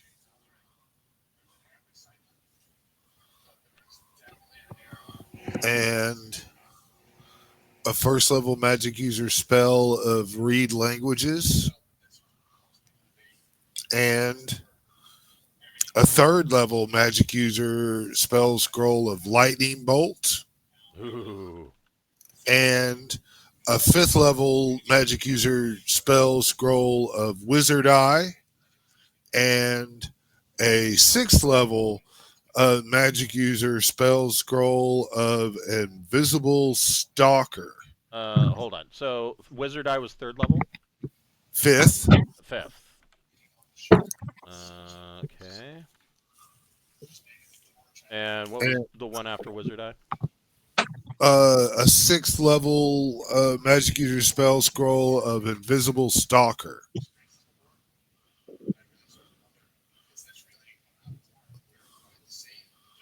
Now we've given all of the druid spell scrolls to Mavis in them, right?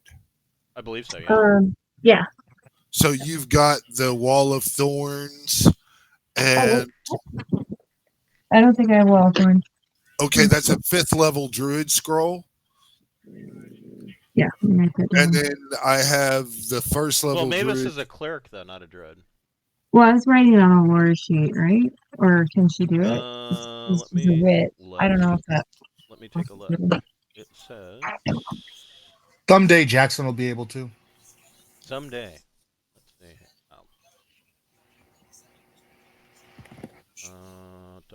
Which spell list? So I only got 2 druid scrolls on my list, a first level and a fifth. And that was Wall of Thorns. Wall of Thorns, and then detect danger. So Wall of Thorns is not on the witch spell list.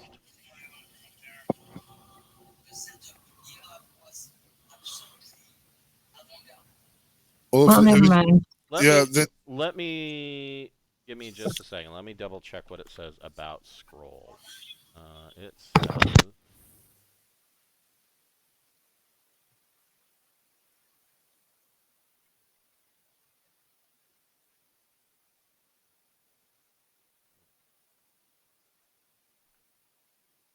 specifically.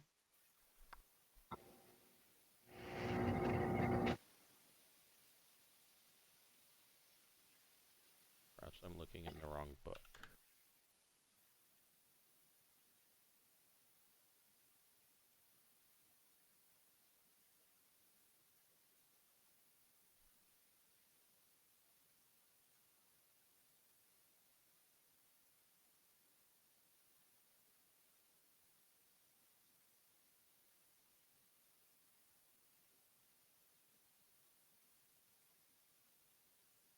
Well, I would say that because that is a divine scroll, that she would be able to cast it, because it basically just says that they're written by a higher level spellcaster. So, Okay, And since cool. so, Wall of Thorns would be, because it's on the druid spell list, it would be a divine spell, so she would be able to cast it. What about detect danger? Druid first level. Yes, it's a divine spell. Then there you go. You got that, Mavis? Let's see. I'm removing them from my notepad. So Okay, Yeah. I gave. Wait, so was it a Laura and Mavis that could do it, or was it just Mavis? Either one of them. Okay, because I gave. All right, cool. I gave Wall of Thorns to Laura and Detect Danger to Mavis. I'm still looking. Yeah, I'm not. I'm just seeing, a difference between arcane and divine. So yeah. cool. So yeah, Well, and that that goes for Malachi too, because some of these spells that you're wanting to sell, like the magic user and illusion spells, they're still arcane spells, so he would be able to cast those. oh well, if Malachi can cast this shit as a, then man, You wouldn't maybe be able to learn the spell, but you could cast it from the scroll because they are arcane spells. well, fucking shit me pickles.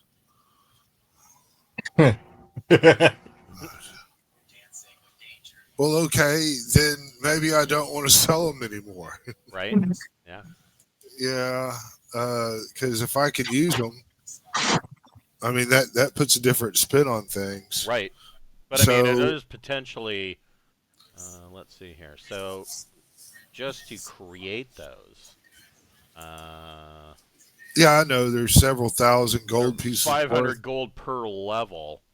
Yeah, Not and that I you had would make that much, but I mean, you just that chromatic orb first level illusion spell, you could probably get at least 125 gold for it. but we don't get experience for this gold, so there's no Right. reason. I mean, I don't see a benefit. We've got other shit to sell to try to get, you know. Especially if it's usable. The Yeah, usability of it trumps the gold. yeah. This is usable that I could possibly sell or trade later on. It's a double whammy. So let me look at my list and see if there's anything else I need to get rid of. Maybe no, no. If I can cast those, I mean, if we can use all those scrolls, that makes those a lot more valuable. And so, I, I think Jackson or Dentry want to change the gold, the coins into gems and shit. Okay. So,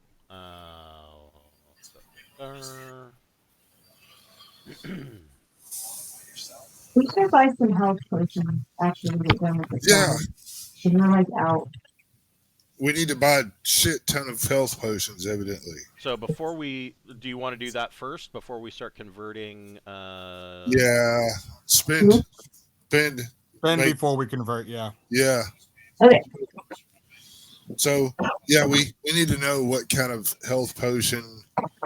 What do they got? Availability. Yeah, do they sell bulk? Like, Can you Can put we- a health potion in a wine flask and merge the two together? No. Can we just buy a flat of Monster brand? Because, like, Oh, I mean, yeah, like, Ooh, let's that's just pretty try to good. find a way to be drunk and healthy at the same time. So they do have 7 healing potions available, and those are 50 gold pieces apiece. So, take so off 350. 350 gold pieces. Take it out. Done. Okay.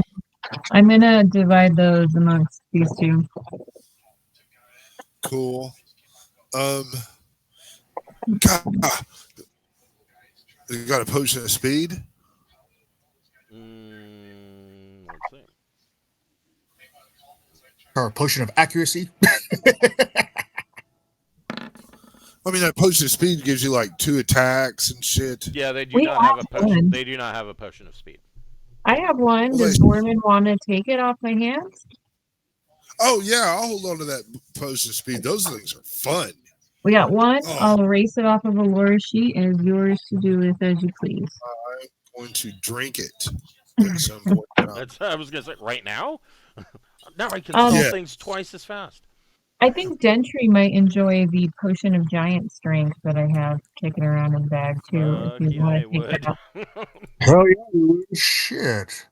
Okay, so take that off of my hands. I'll erase it off of a lure sheet. Potion Yeah. of giant See, this is strength. cool. We come to town and we sort through our bags and put shit where it should go. So the Yeah. potion of giant strength causes you to inflict double damage. You can throw a boulder up to 200 feet for 3d6 damage, and the effect of the potion is not cumulative with other magic items that augment strength, like a girdle of giant strength. But yeah, your weapons would then inflict double damage, and you could start hucking boulders. Yeah, I think I have one other one that Malachi might enjoy one. I have a potion of control human. That's right up my alley. Okay, I'll erase that off my sheet and you have that. Control human. Yep. Ooh. If anybody else wants fancy potions, let's see what I got left. ESP, diminution, potion of flying, clairvoyance, and gaseous form. I think I want to hold on to gaseous form though. Yeah, that's Yeah, pretty that came Saved out it last really one handy time. and saved Alora's butt that one time. Yeah. And I Potion died. of flying might be useful for Dentry only because it'll give him some mobility if he ever really needs it. You may have it. Because like he's like the least mobile of the entire party. pretty Yeah, much. take it. Okay, I erased it so you may have it. Yeah. Anything left that you guys? Oh, so you want to convert? Well, hold on. Wait, we got to do some more buying. Yeah. Okay. Before we do the need converting, to hire. Yeah, we need to hire a bunch of fucking dwarves to go rebuild our fucking castle. Do you want to do that before you convert money to? Well, yeah. Yes. Well, yeah. We should do the converting last. That way we spend everything we have. Yeah. Okay, hold on. Let me... If it doesn't Well, need to be before we do the- converted. Well, what else do we want to buy here? Because I mean, we can buy all the things. They seems to have all the things. Right. Well, I was thinking, we would do all our bullshit remedial stuff, and then maybe we could try to chase down information on this scepter. Maybe get a clue on where it might be. We need to talk to a royalty or something in this town, I think. Right? To have a talk. Yeah, that is definitely a possibility. Would there be any like weapon shops to maybe get a There- +1 longbow? There certainly are weapon shops. Yes. Roll percentage.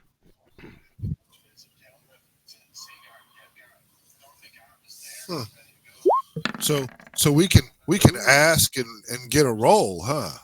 So yes, you do find it is a basically a shop that sells used adventuring equipment, and you do stumble across a +1 longbow.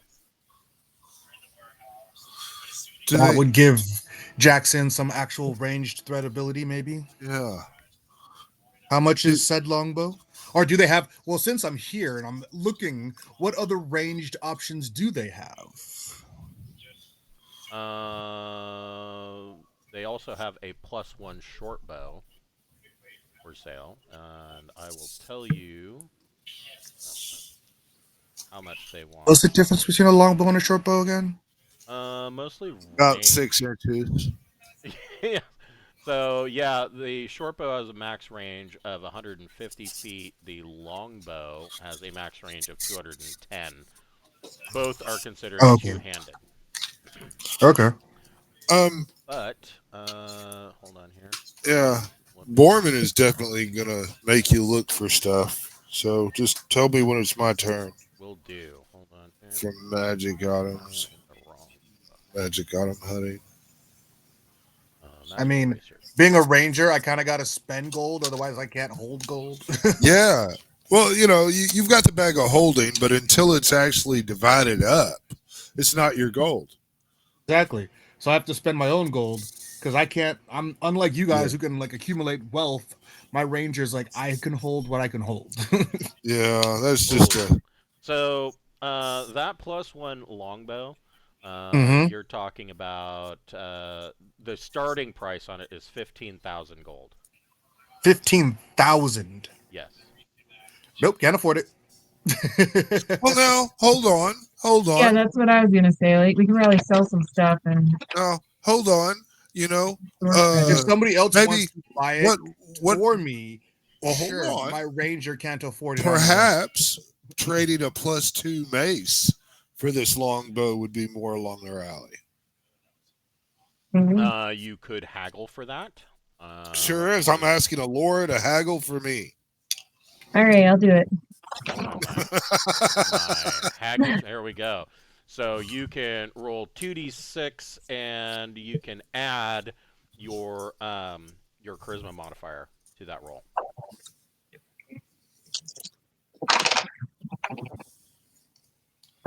Seven. Okay. Oh no, wait, eight. I'm sorry, it's eight. It's 6, 7, 8. Yeah. Okay.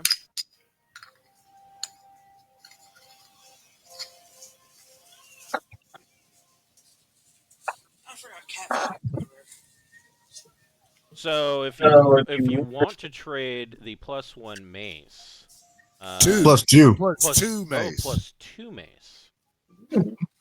That should give me some bonuses because it's a better item on paper. Yeah, yeah. Also, you know, I've not really been using this +1 poleaxe very often. It's only come up like once or twice that it's been useful for me because we don't run into many times where we're being charged. So this dwarven trader is, if you want to trade that +2 mace, he would accept the +2 mace and 3,750 gold for the +1 bow. 3,750. You got that? I have. What's the conversion for platinum to gold? Five gold pieces to 1 platinum piece. Gold pieces to 1 platinum piece. So times 5. That's 1,020. Shit. I, I'm if you're still a still little short. okay, then hold on. Hold on. I'll make it What if happen. I put a +2 dagger on top of that? No. That has Could we get a couple of magic arrows tossed in to make it even? If you wanted to put a +2 dagger on top of that, that brings the price. He would be willing to part with the bow for 937 gold and 5 silver. How about now? Are we within your range now? We are now, yes. You said 900? 937 gold and 5 silver. And I'm getting rid of 937. shit off of the fucking bag of shit I got to deal with. 937 and 5 silver. Okay. That's beautiful. So that bow will give you a +1 to hit, and he will throw in 5 +1 arrows. That's good shit for you, buddy. I'm gonna name Hell it yeah, Kid it after is. you. And the Thank +1 you. arrows give you +1 to damage. So 5 +1 arrows and a +1 longbow. You, sir, are a gentleman and a scholar. Sure are. Now, what I want. Oh, are you done? Yes, for now, yeah. Okay. So don't forget, if you want to still get rid of that +1 polearm, this might play in to whatever Wes is wanting to get here. Yeah. I want you to tell me the best fucking longsword you have, and let's see if I can figure out a way to get it.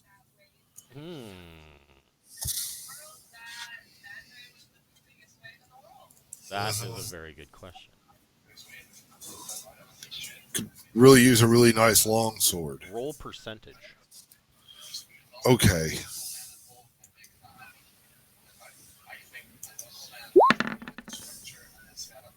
So he does have a nice longsword. Roll percentage again.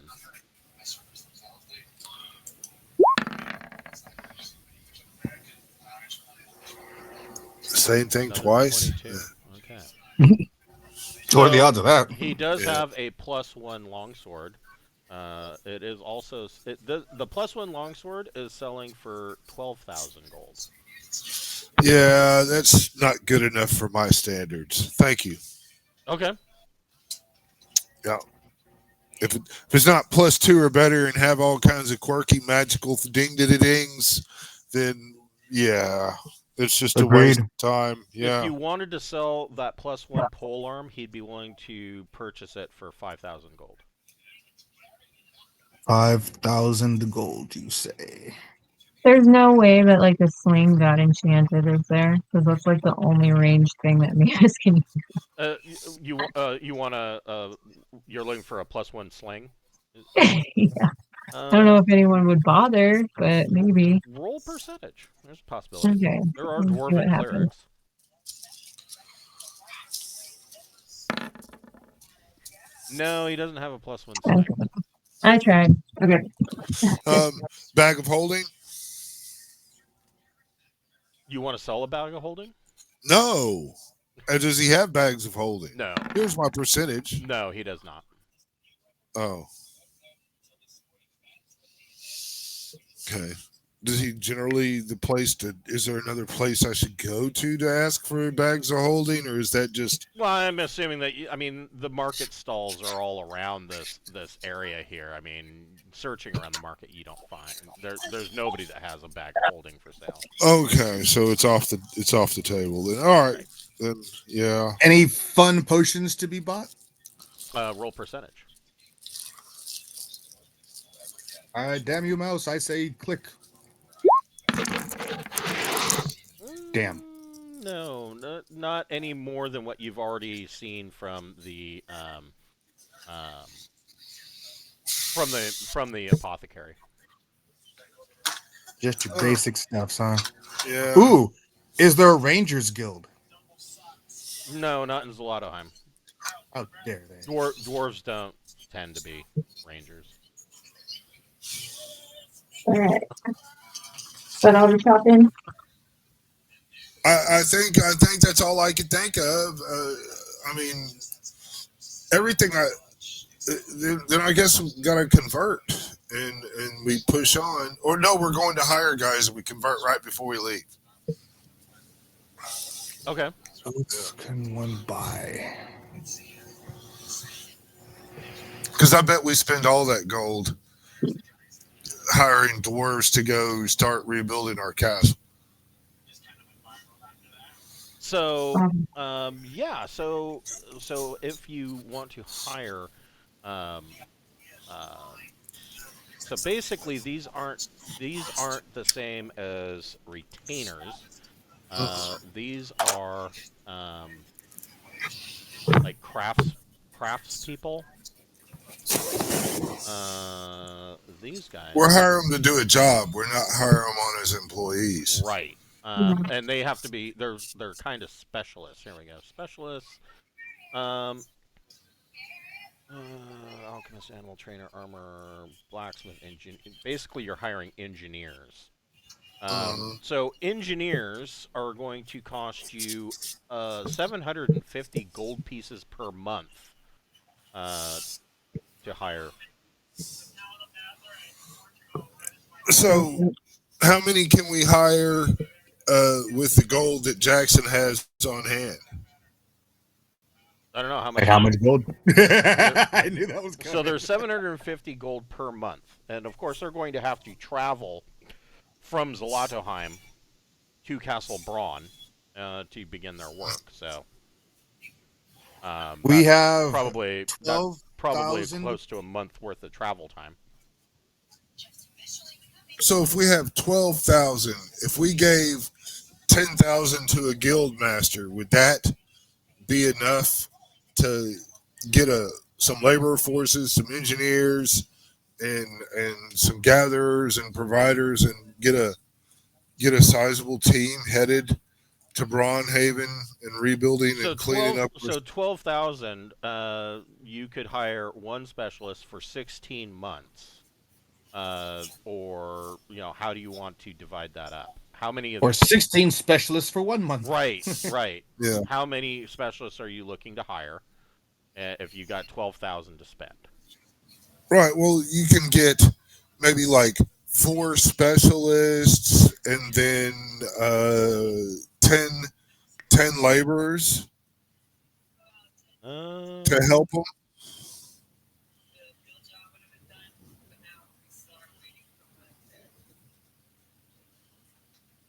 okay. Here. Well, here's the question: do we need to get the laborers from here, or just the specialists from here? Because I mean, So 12. laborers. If you wanted to hire 4 specialists, 4 engineers, you could hire them for 4 months with 12,000 gold. They Yeah. could do a lot. And keep in mind, 1 month of that is going to be travel time. So 3 months of that will be them working on Castle Braun.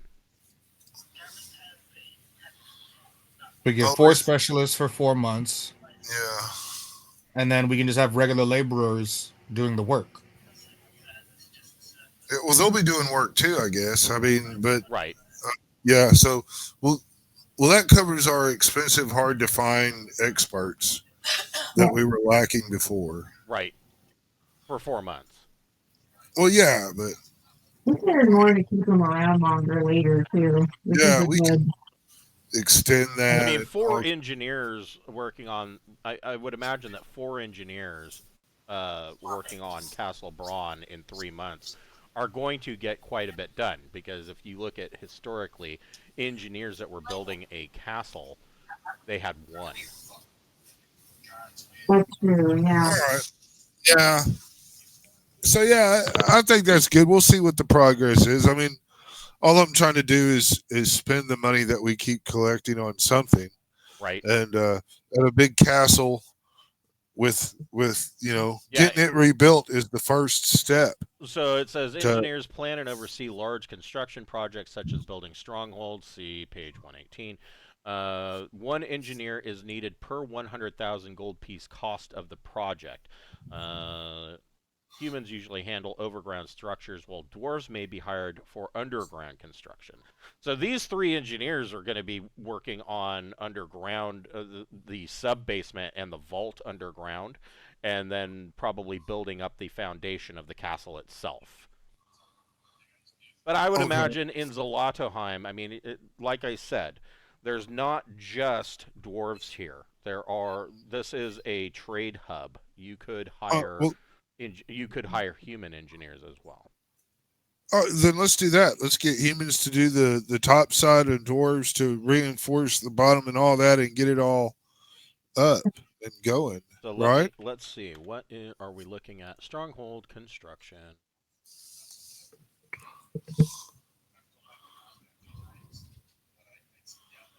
Land is already been cleared.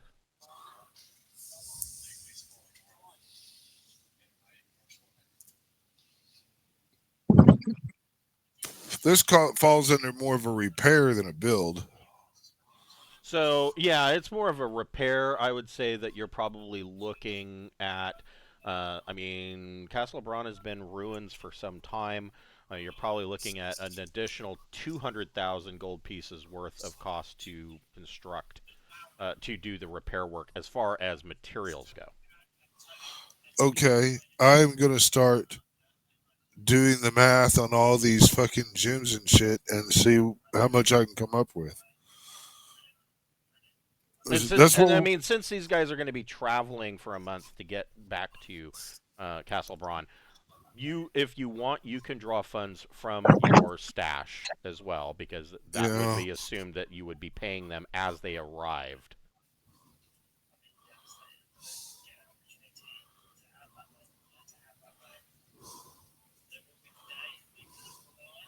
Yeah, I can really make a big dent in this. I don't know if I can come up with 100 grand yet or not, but it'll take me a minute. We're I'll do that during the off week and get that number as far as all the value of everything we got. Sure, if you want to do that. So you want to hire these guys in the meantime? Yeah, yeah, I think we do, unless somebody objects, of course. Okay. Services. No, it sounds like a good plan. Do that.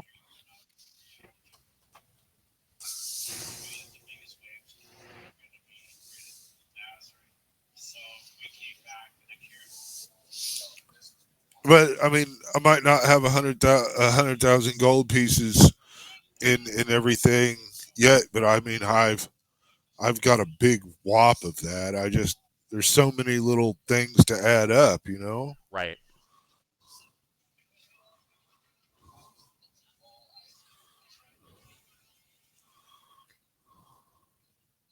So essentially, so if you are wanting to convert those coins to gems, you're basically talking about money changing. Um, He just spent it all. oh, did you spend all the money? No, I Oh, spent the gold. I mean, yeah. we have platinum and silver and copper, and Oh, yeah. Well, get on that real quick, and I'll be right back. so I Well, spent the 12,000 of the gold, right? Correct. Okay. All right. So the gold, there is 158 left of gold. I figured 158 wasn't going to be critical to what we were trying to do, so I didn't bother saying it since we were talking numbers of 750 for things. Um, we have 293 platinum, Okay. So do you want 158 to gold. convert that 293 platinum to gems? Yes, please. Okay.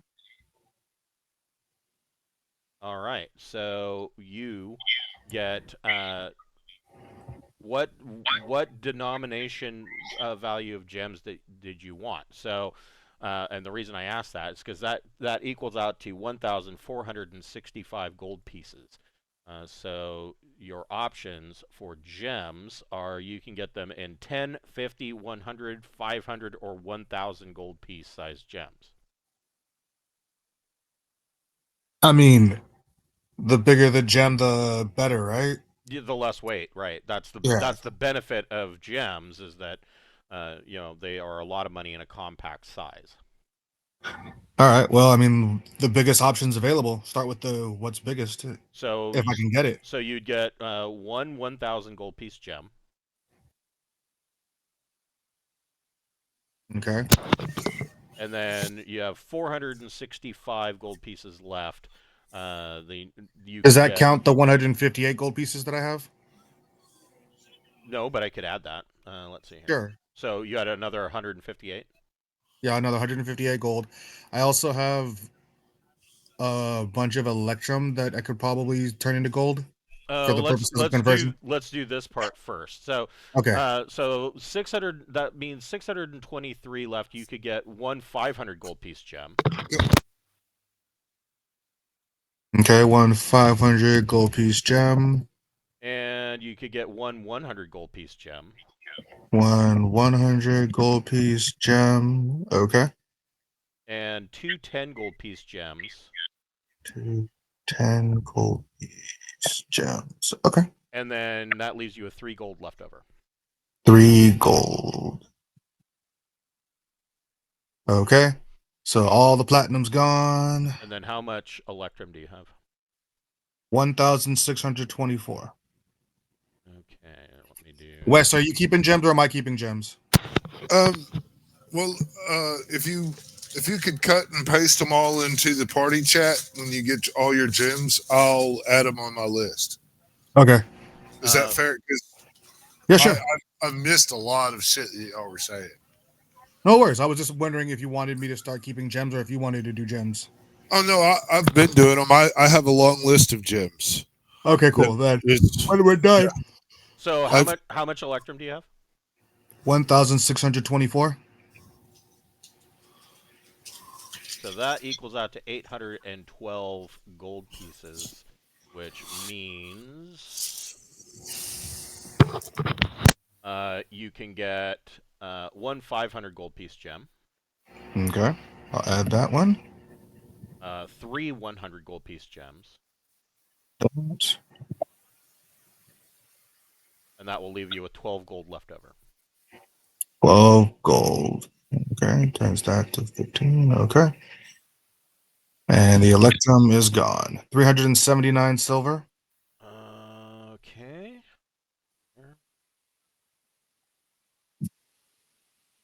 That comes out to 38 gold, which means you could get 3 10 gold piece gems, Okay. and be left over with 8 gold. Okay. And then we have 1,100 copper. So that's what, 11 gold?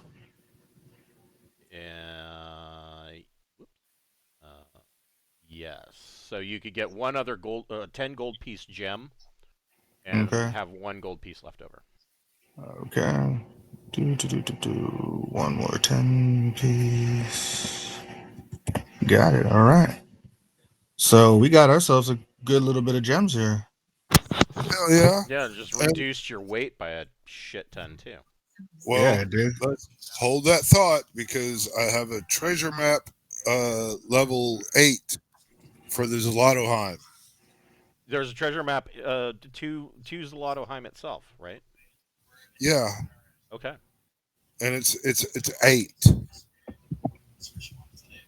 let me look. and a 5. No, I have 2 5s that are for the fucking Imperial City area. So we can't get. But the 8 is for here. Okay.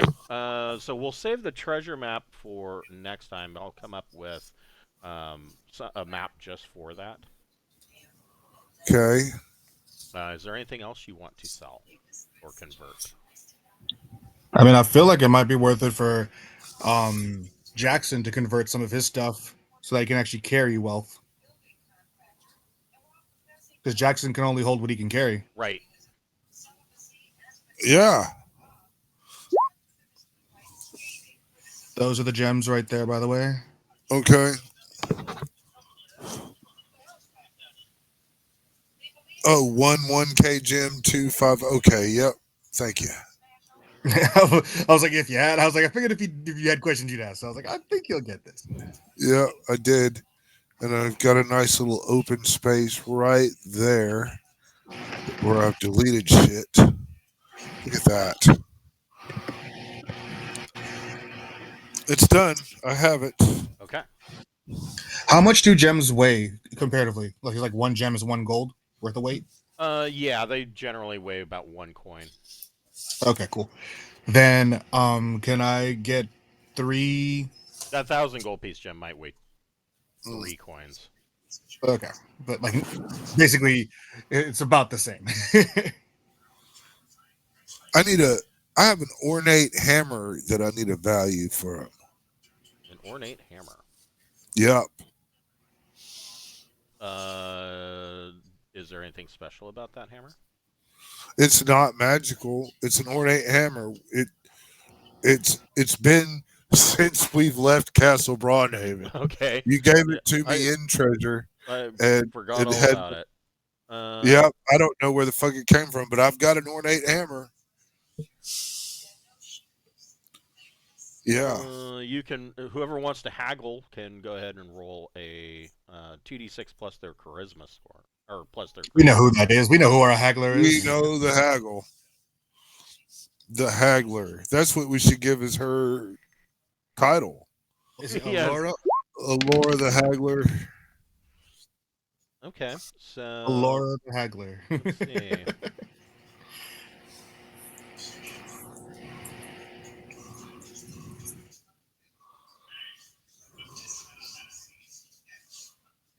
So for the ornate hammer, they will give you 7 gold and 5 silver for it. Okay. He's like, I've been holding onto this thing for 7 gold. Yeah, I'll get Right. rid of it, and then the 7 gold and however many silver goes on Brian's Yeah, gold piece list. 7 gold, 5 silver. 7 gold, Yep. 5 7. Got it. There we go. We've been unornated. Anything else? Yeah. No, that's now everything that I've got to deal with. Yeah, Jackson would like to convert 277 platinum and 369 gold. And well, yeah, basically I want to convert some stuff into gems so I'm not walking around with all this weight in gold that I can't carry. And then how much in just gold?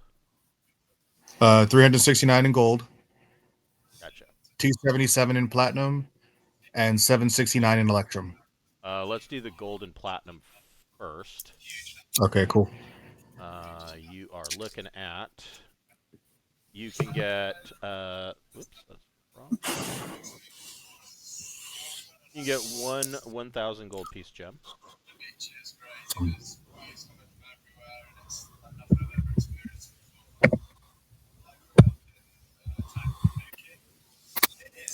And you can get one. And that just takes care of all of it.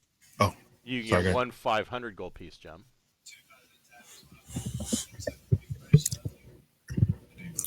Nice. Two 100 gold piece gems.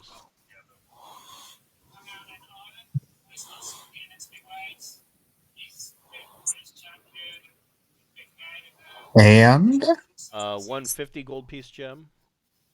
ooh, 50. And that'll leave you. That'll leave you with 4 gold pieces left over. Nice. That's a little bit of gold to have in pocket. And then how much electrum? 769. That comes out to 384 gold.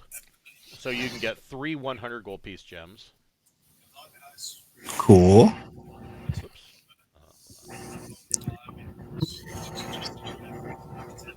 You can get 150 gold piece, or yeah, 150 gold piece gem.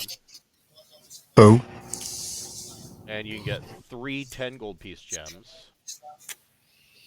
310. And You know, I think I'll just take that as 30 gold pieces, just Okay. for the sake of having some gold on hand. You can do that. So that'll leave you with 34 gold pieces and 5 silver. Nice.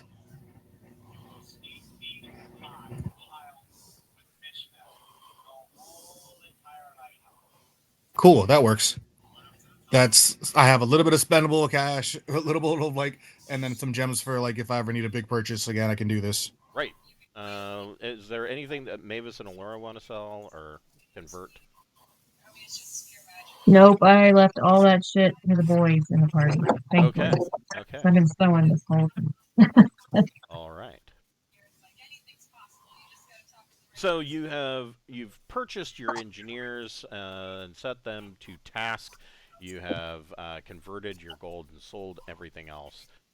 What is next on your plan? We need to investigate. Okay. oh, go ahead. Should we investigate the rumors?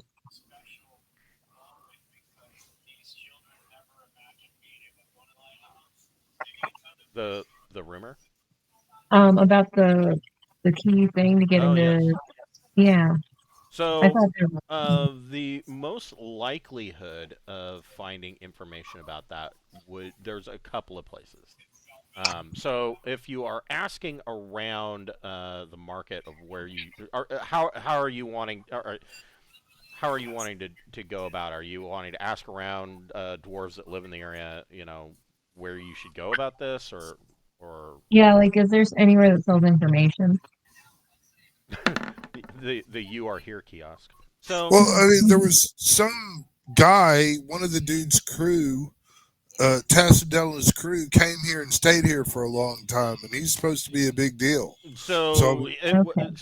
it was Nothram Stawn of Clan Stawn that came here or was from here, and um, there is of course Stawn Castle, which is number 6 up here. Oh, all right. Well, that seems like a great candidate. Yeah, that's probably where we want to go then, huh? I do.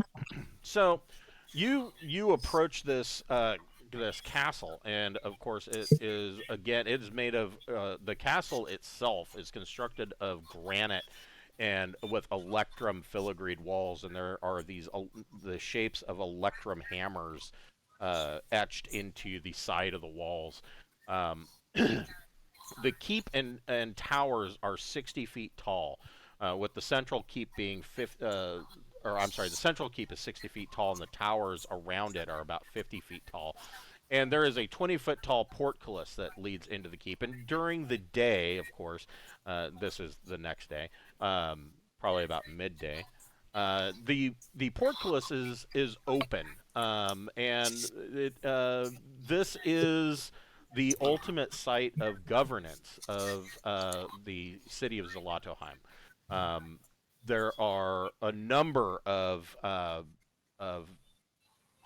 highly elected court officials that move about.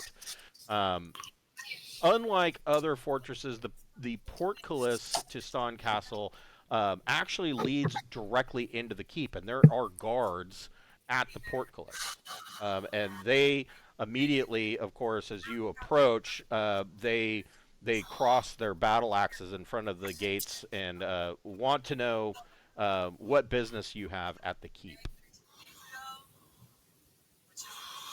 Uh, Are we historians researching that one fella? Is yeah, that a good story?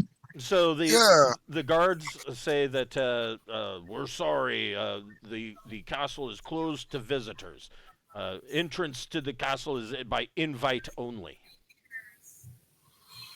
Let's Oh, turn away and then um, pretend like we're walking away. We'll have Gorman sneak in invisibly, right?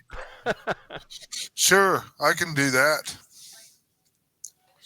Okay, so so Borman, go ahead and make a go ahead and roll your stealth check. Okay. Oh Well, I'm well, gonna. wait, you have the boots, right? Yep. I'm going with my magic boots and invisibility ring. So Just gonna step out of sight, turn invisible, and silently cruise on in there. let's see. Those are elven boots, correct? Yeah. Elven cloak and boots. Says the wearer of the boots is able to move silently. It just says silently. So yeah, you are invisible, and you put on your ring, and you sneak past. As soon as you guys turn away, the guards go back to their normal guard duty, holding their battle axes, and you just walk between them right into the keep. Hmm. What is the while Borman is entering the keep? What are the rest of you doing? Ah, Drinking. So Wondering if it was a yeah, good decision to send me into the castle unsupervised. Probably. so directly across from Castle Ston is the Temple of Montes. It is a large plaza and is basically the religious quarter surrounding a temple and a large fountain.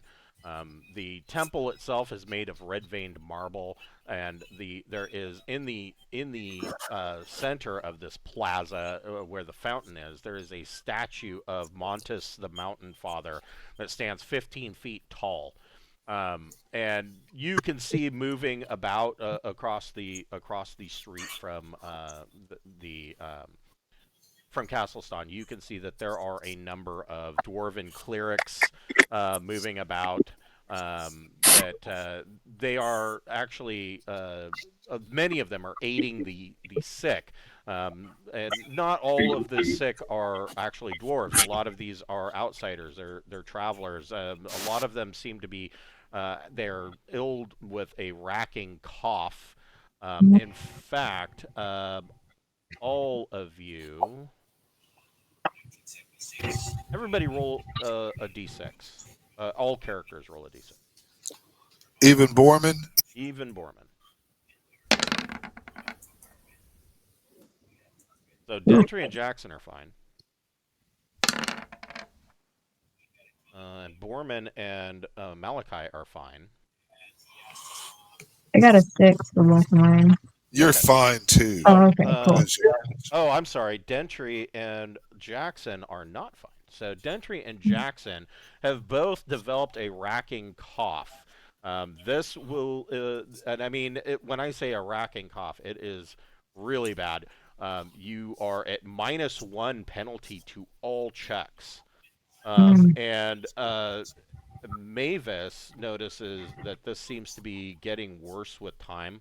It will progress over time to a -2 to all checks, and then it will become a -3 to all checks until it's then we'll start to deal 1d3 con damage per day. So if we get outside of the city to get some ventilation, will that help? Uh, it seems that this is a common disease for um, that people that are not citizens of Zolotoheim, so in other words, not dwarves, contract when around the forges. mm. Yeah, it's All right. like from smoke probably. Yeah. Jackson and Dentry got the cancer. You can clear that shit up magically, probably. Yeah, cure disease will fix it. Oh, okay. Well, I'm able to do that. Let I me mean, see. the clerics at the Temple of Montes will, of course, do that for you for a modest donation. I could do it for free. I can heal you guys. That's true. But we probably should check out the temple at some point. So yeah, there's the temple, and then over here at number 5, you see a very strange sight. It is unlike anything else as far as the buildings around you. From the ceiling, which is hundreds and hundreds of feet above you, over the top of the city of Zolotoheim, you see a shaft of sunlight, and at night it is a shaft of moonlight, and it is shining directly on this building, and this is a it's constantly under illumination either by sunlight or moonlight, and you see that there are actually pine trees that have been grown into these buildings or to form these buildings. And this is actually the Elven Sylvanas Elven Embassy, and the trees Nice. are actually taken seeds from the Sylvanas forest and have been planted in this location because of this shaft of light and cultivated to grow into this elven embassy. And they are open to elves. Of course, the embassy is open to elves of all kinds. They have money exchanging services for elves. And elves, if elves were to run into some kind of problem, they would be granted protection while inside the walls of the embassy. Cool. Yeah, none of us are elves. Yeah. So, Borman, you have stealthed inside Castle Stawn, and you can see that there are a number of. I mean, it pretty much leads almost directly into the portcullis leads directly into the keep, and the first thing that you, of course, see is the court, the throne room of the current king, King Common Ston, and there are a number of individuals standing around talking to one another, basically making deals and, political rivals that are cutting backroom deals, things of that nature. And, of course, there is, and dwarves are not immune to this, like any large court. There is, of course, a lot of rumor and gossip that go amongst these discussions, um, that may or may not be complete and total bullshit. Um, the king and his family, though, are pretty well liked, and so there doesn't seem to be a lot of backstabbing or things of that nature. Um, the uh, it doesn't the rumors and gossip that you hear and these backroom deals that are being made, they are not like what you would normally expect in a kingdom. There's not a whole bunch of nefarious plots going on. It seems like everybody pretty much likes Common Ston and his family and his clan. Um, what That's are good to hear. I'm wanting to find his vaults and look in there and see if the other scepter is in there. okay? Uh, roll a intelligence ability check. Ooh. Ooh, I rolled lower than my shit. Yeah, I was I'm gonna pretty say unless sure. you have a really dismal intelligence score. Nope. I'm 11 with I'm literate and everything. Well, not literate in everything, but you feel me. So I'm it feeling really cocky right now. it takes you probably about an hour, and you do find you towards the bottom of the keep. You do find his vault. It is sealed up tight. It is locked. Huh? Is it something I could pick? It is a series of combination locks. 3 of them to be exact. That doesn't mean I can't listen and try to pick it. It would require 3 picking checks. Well, is there You only anybody? rolled one. Yeah, is there anybody around here? There are 2 guards. You know, vaults are made to be opened, and if I just wait, it'll be opened, right? Huh. Okay. Uh.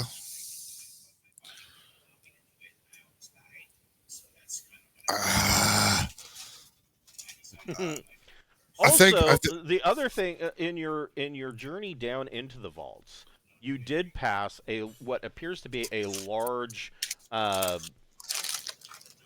combination of like council chambers and a library. I can go in the library. Yeah, the door's open. And there's a large stone table. Looks like it can. There's seating for like 12 people, and of course, at one end is the throne, or a throne, where the king would sit. This would be his court advisors, and basically, after all those backroom deals are cut in the court, they come here and jockey their desires with the king to see how much they can get, and then he declares his edicts for the government from there. But the walls are lined with shelves of books and stone tablets and things of that manner. Candles and shit lit everywhere, all over the place. There's a number. Yeah, there are candles and torches. Cool. I want to kind of go in the secluded corner of stuff and just put like 2 or 3 candles, tip them over on the books, and then go back to the vault. Okay. All right. So you well, let's see. Roll a d6.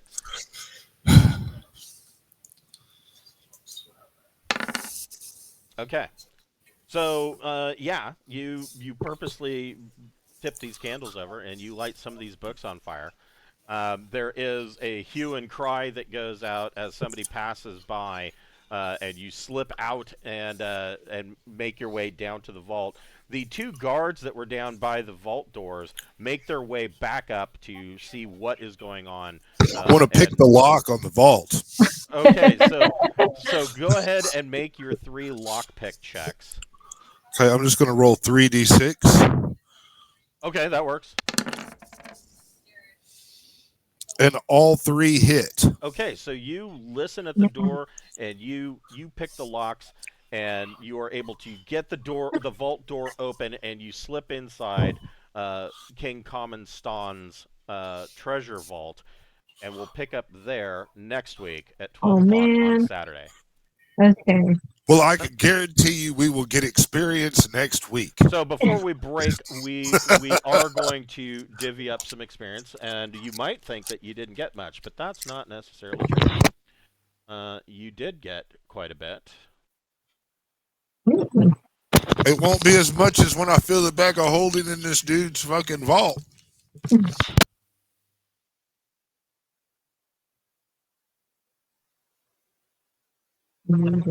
For very little work, you guys each got 433 experience points.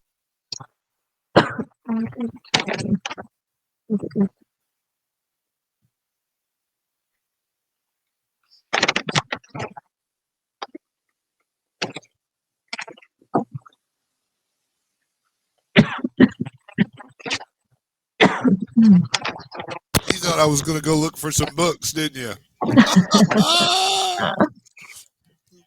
You may have gone the wrong way about that. Oh, well, I don't know. We'll find out. It certainly was an interesting way to go. That's cool. I didn't see Well, it. you know, at his core, Borman's a thieving bastard. And, Yeah, I agree. Shit. and so with that in mind, it was very important that he showed the king what a good thief he is. When the king finds out that his most valuable possessions have been stolen, he will think, "Man, what an excellent display of skill that's taken place here." I I don't know. really appreciate this guy's, I don't God, know. that was so well done. Dwarves are pretty stoic. I don't know that he will feel that way. I can What's also the- guarantee I'll be ready to leave town as soon as I come out of here. Yeah, for real. All right. Well, we will pick this up next week, and you guys have a good rest of your day. You Thank too. you. Thanks That so was much. pretty All fun. right. Yeah, I'm Yeah. very excited. I mean, it's like, oh, I get to loot shit, and then you're like, well, we're done. Sweet. Fuck y'all. Cliffhanger. Yeah, yeah. It was not. Oh, you see the scepter or anything like? Nope. Just nope. We have no idea what the fuck I'm viewing. And, but we do know that everybody, wherever they are, can look through the eye and see what's coming out of my chest. That's true. So yeah, y'all are probably all huddled around the eye going, that crazy motherfucker. What the Eating fuck is he popcorn. doing? Yeah, like, whoa. Right? Yeah, he's going in Yeah. there to talk to him. Oh no. That's fun. Oh, thanks, guys. All right. Okay. See you guys next week. Have a good night. You too. Bye. Bye.